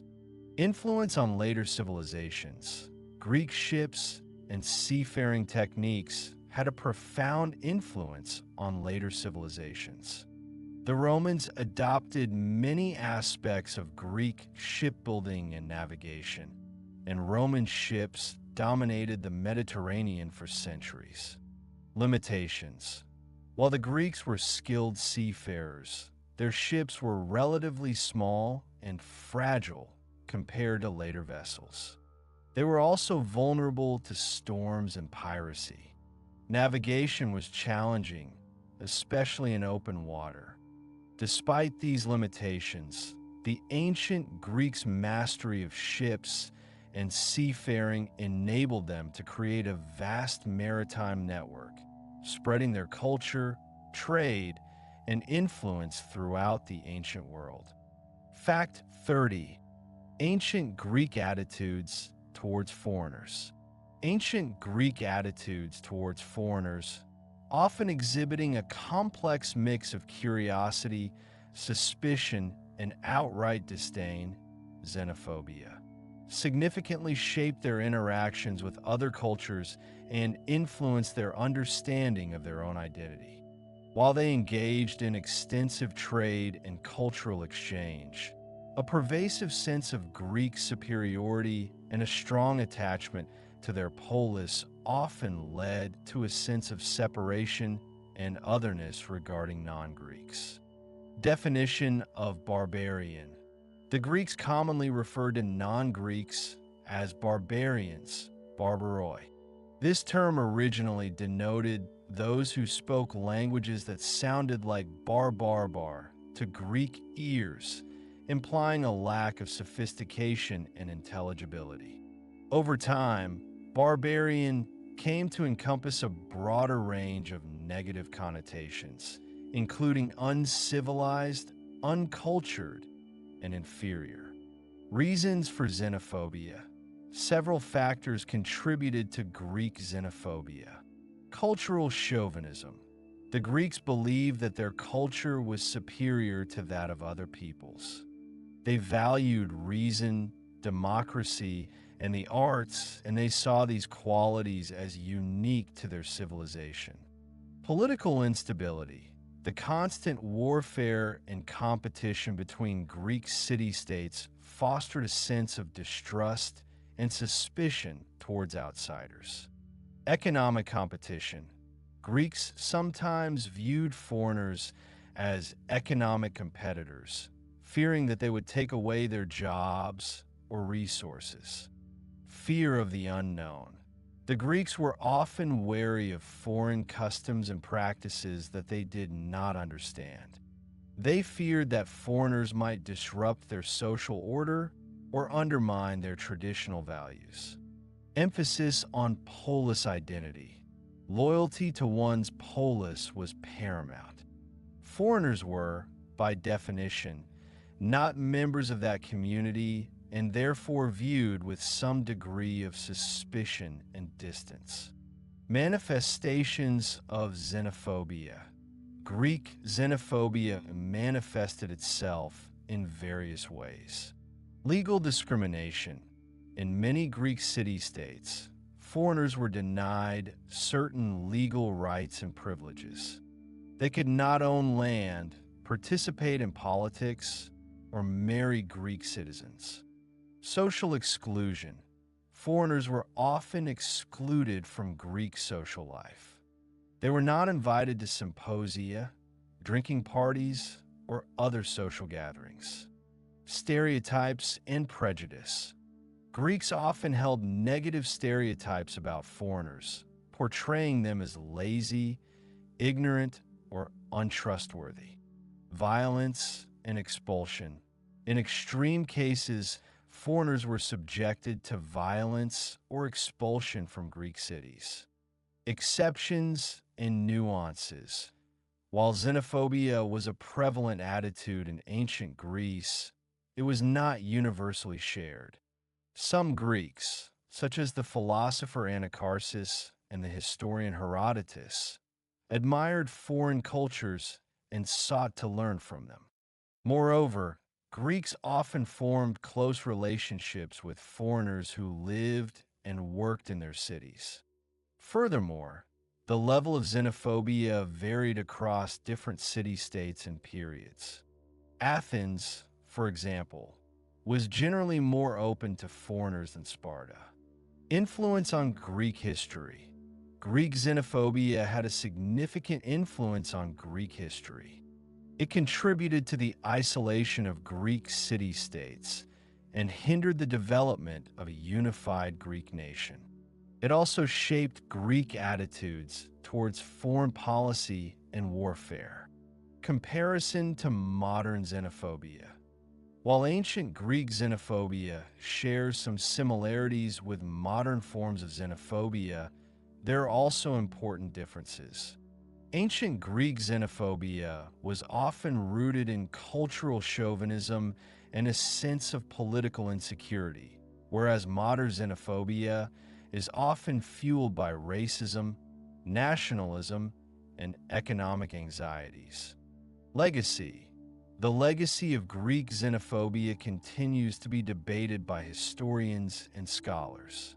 Some argue that it was a relatively minor aspect of Greek culture, while others contend that it played a significant role in shaping Greek history and identity. Regardless of its precise impact, the study of Greek attitudes towards foreigners provides valuable insights into the complexities of ancient Greek society.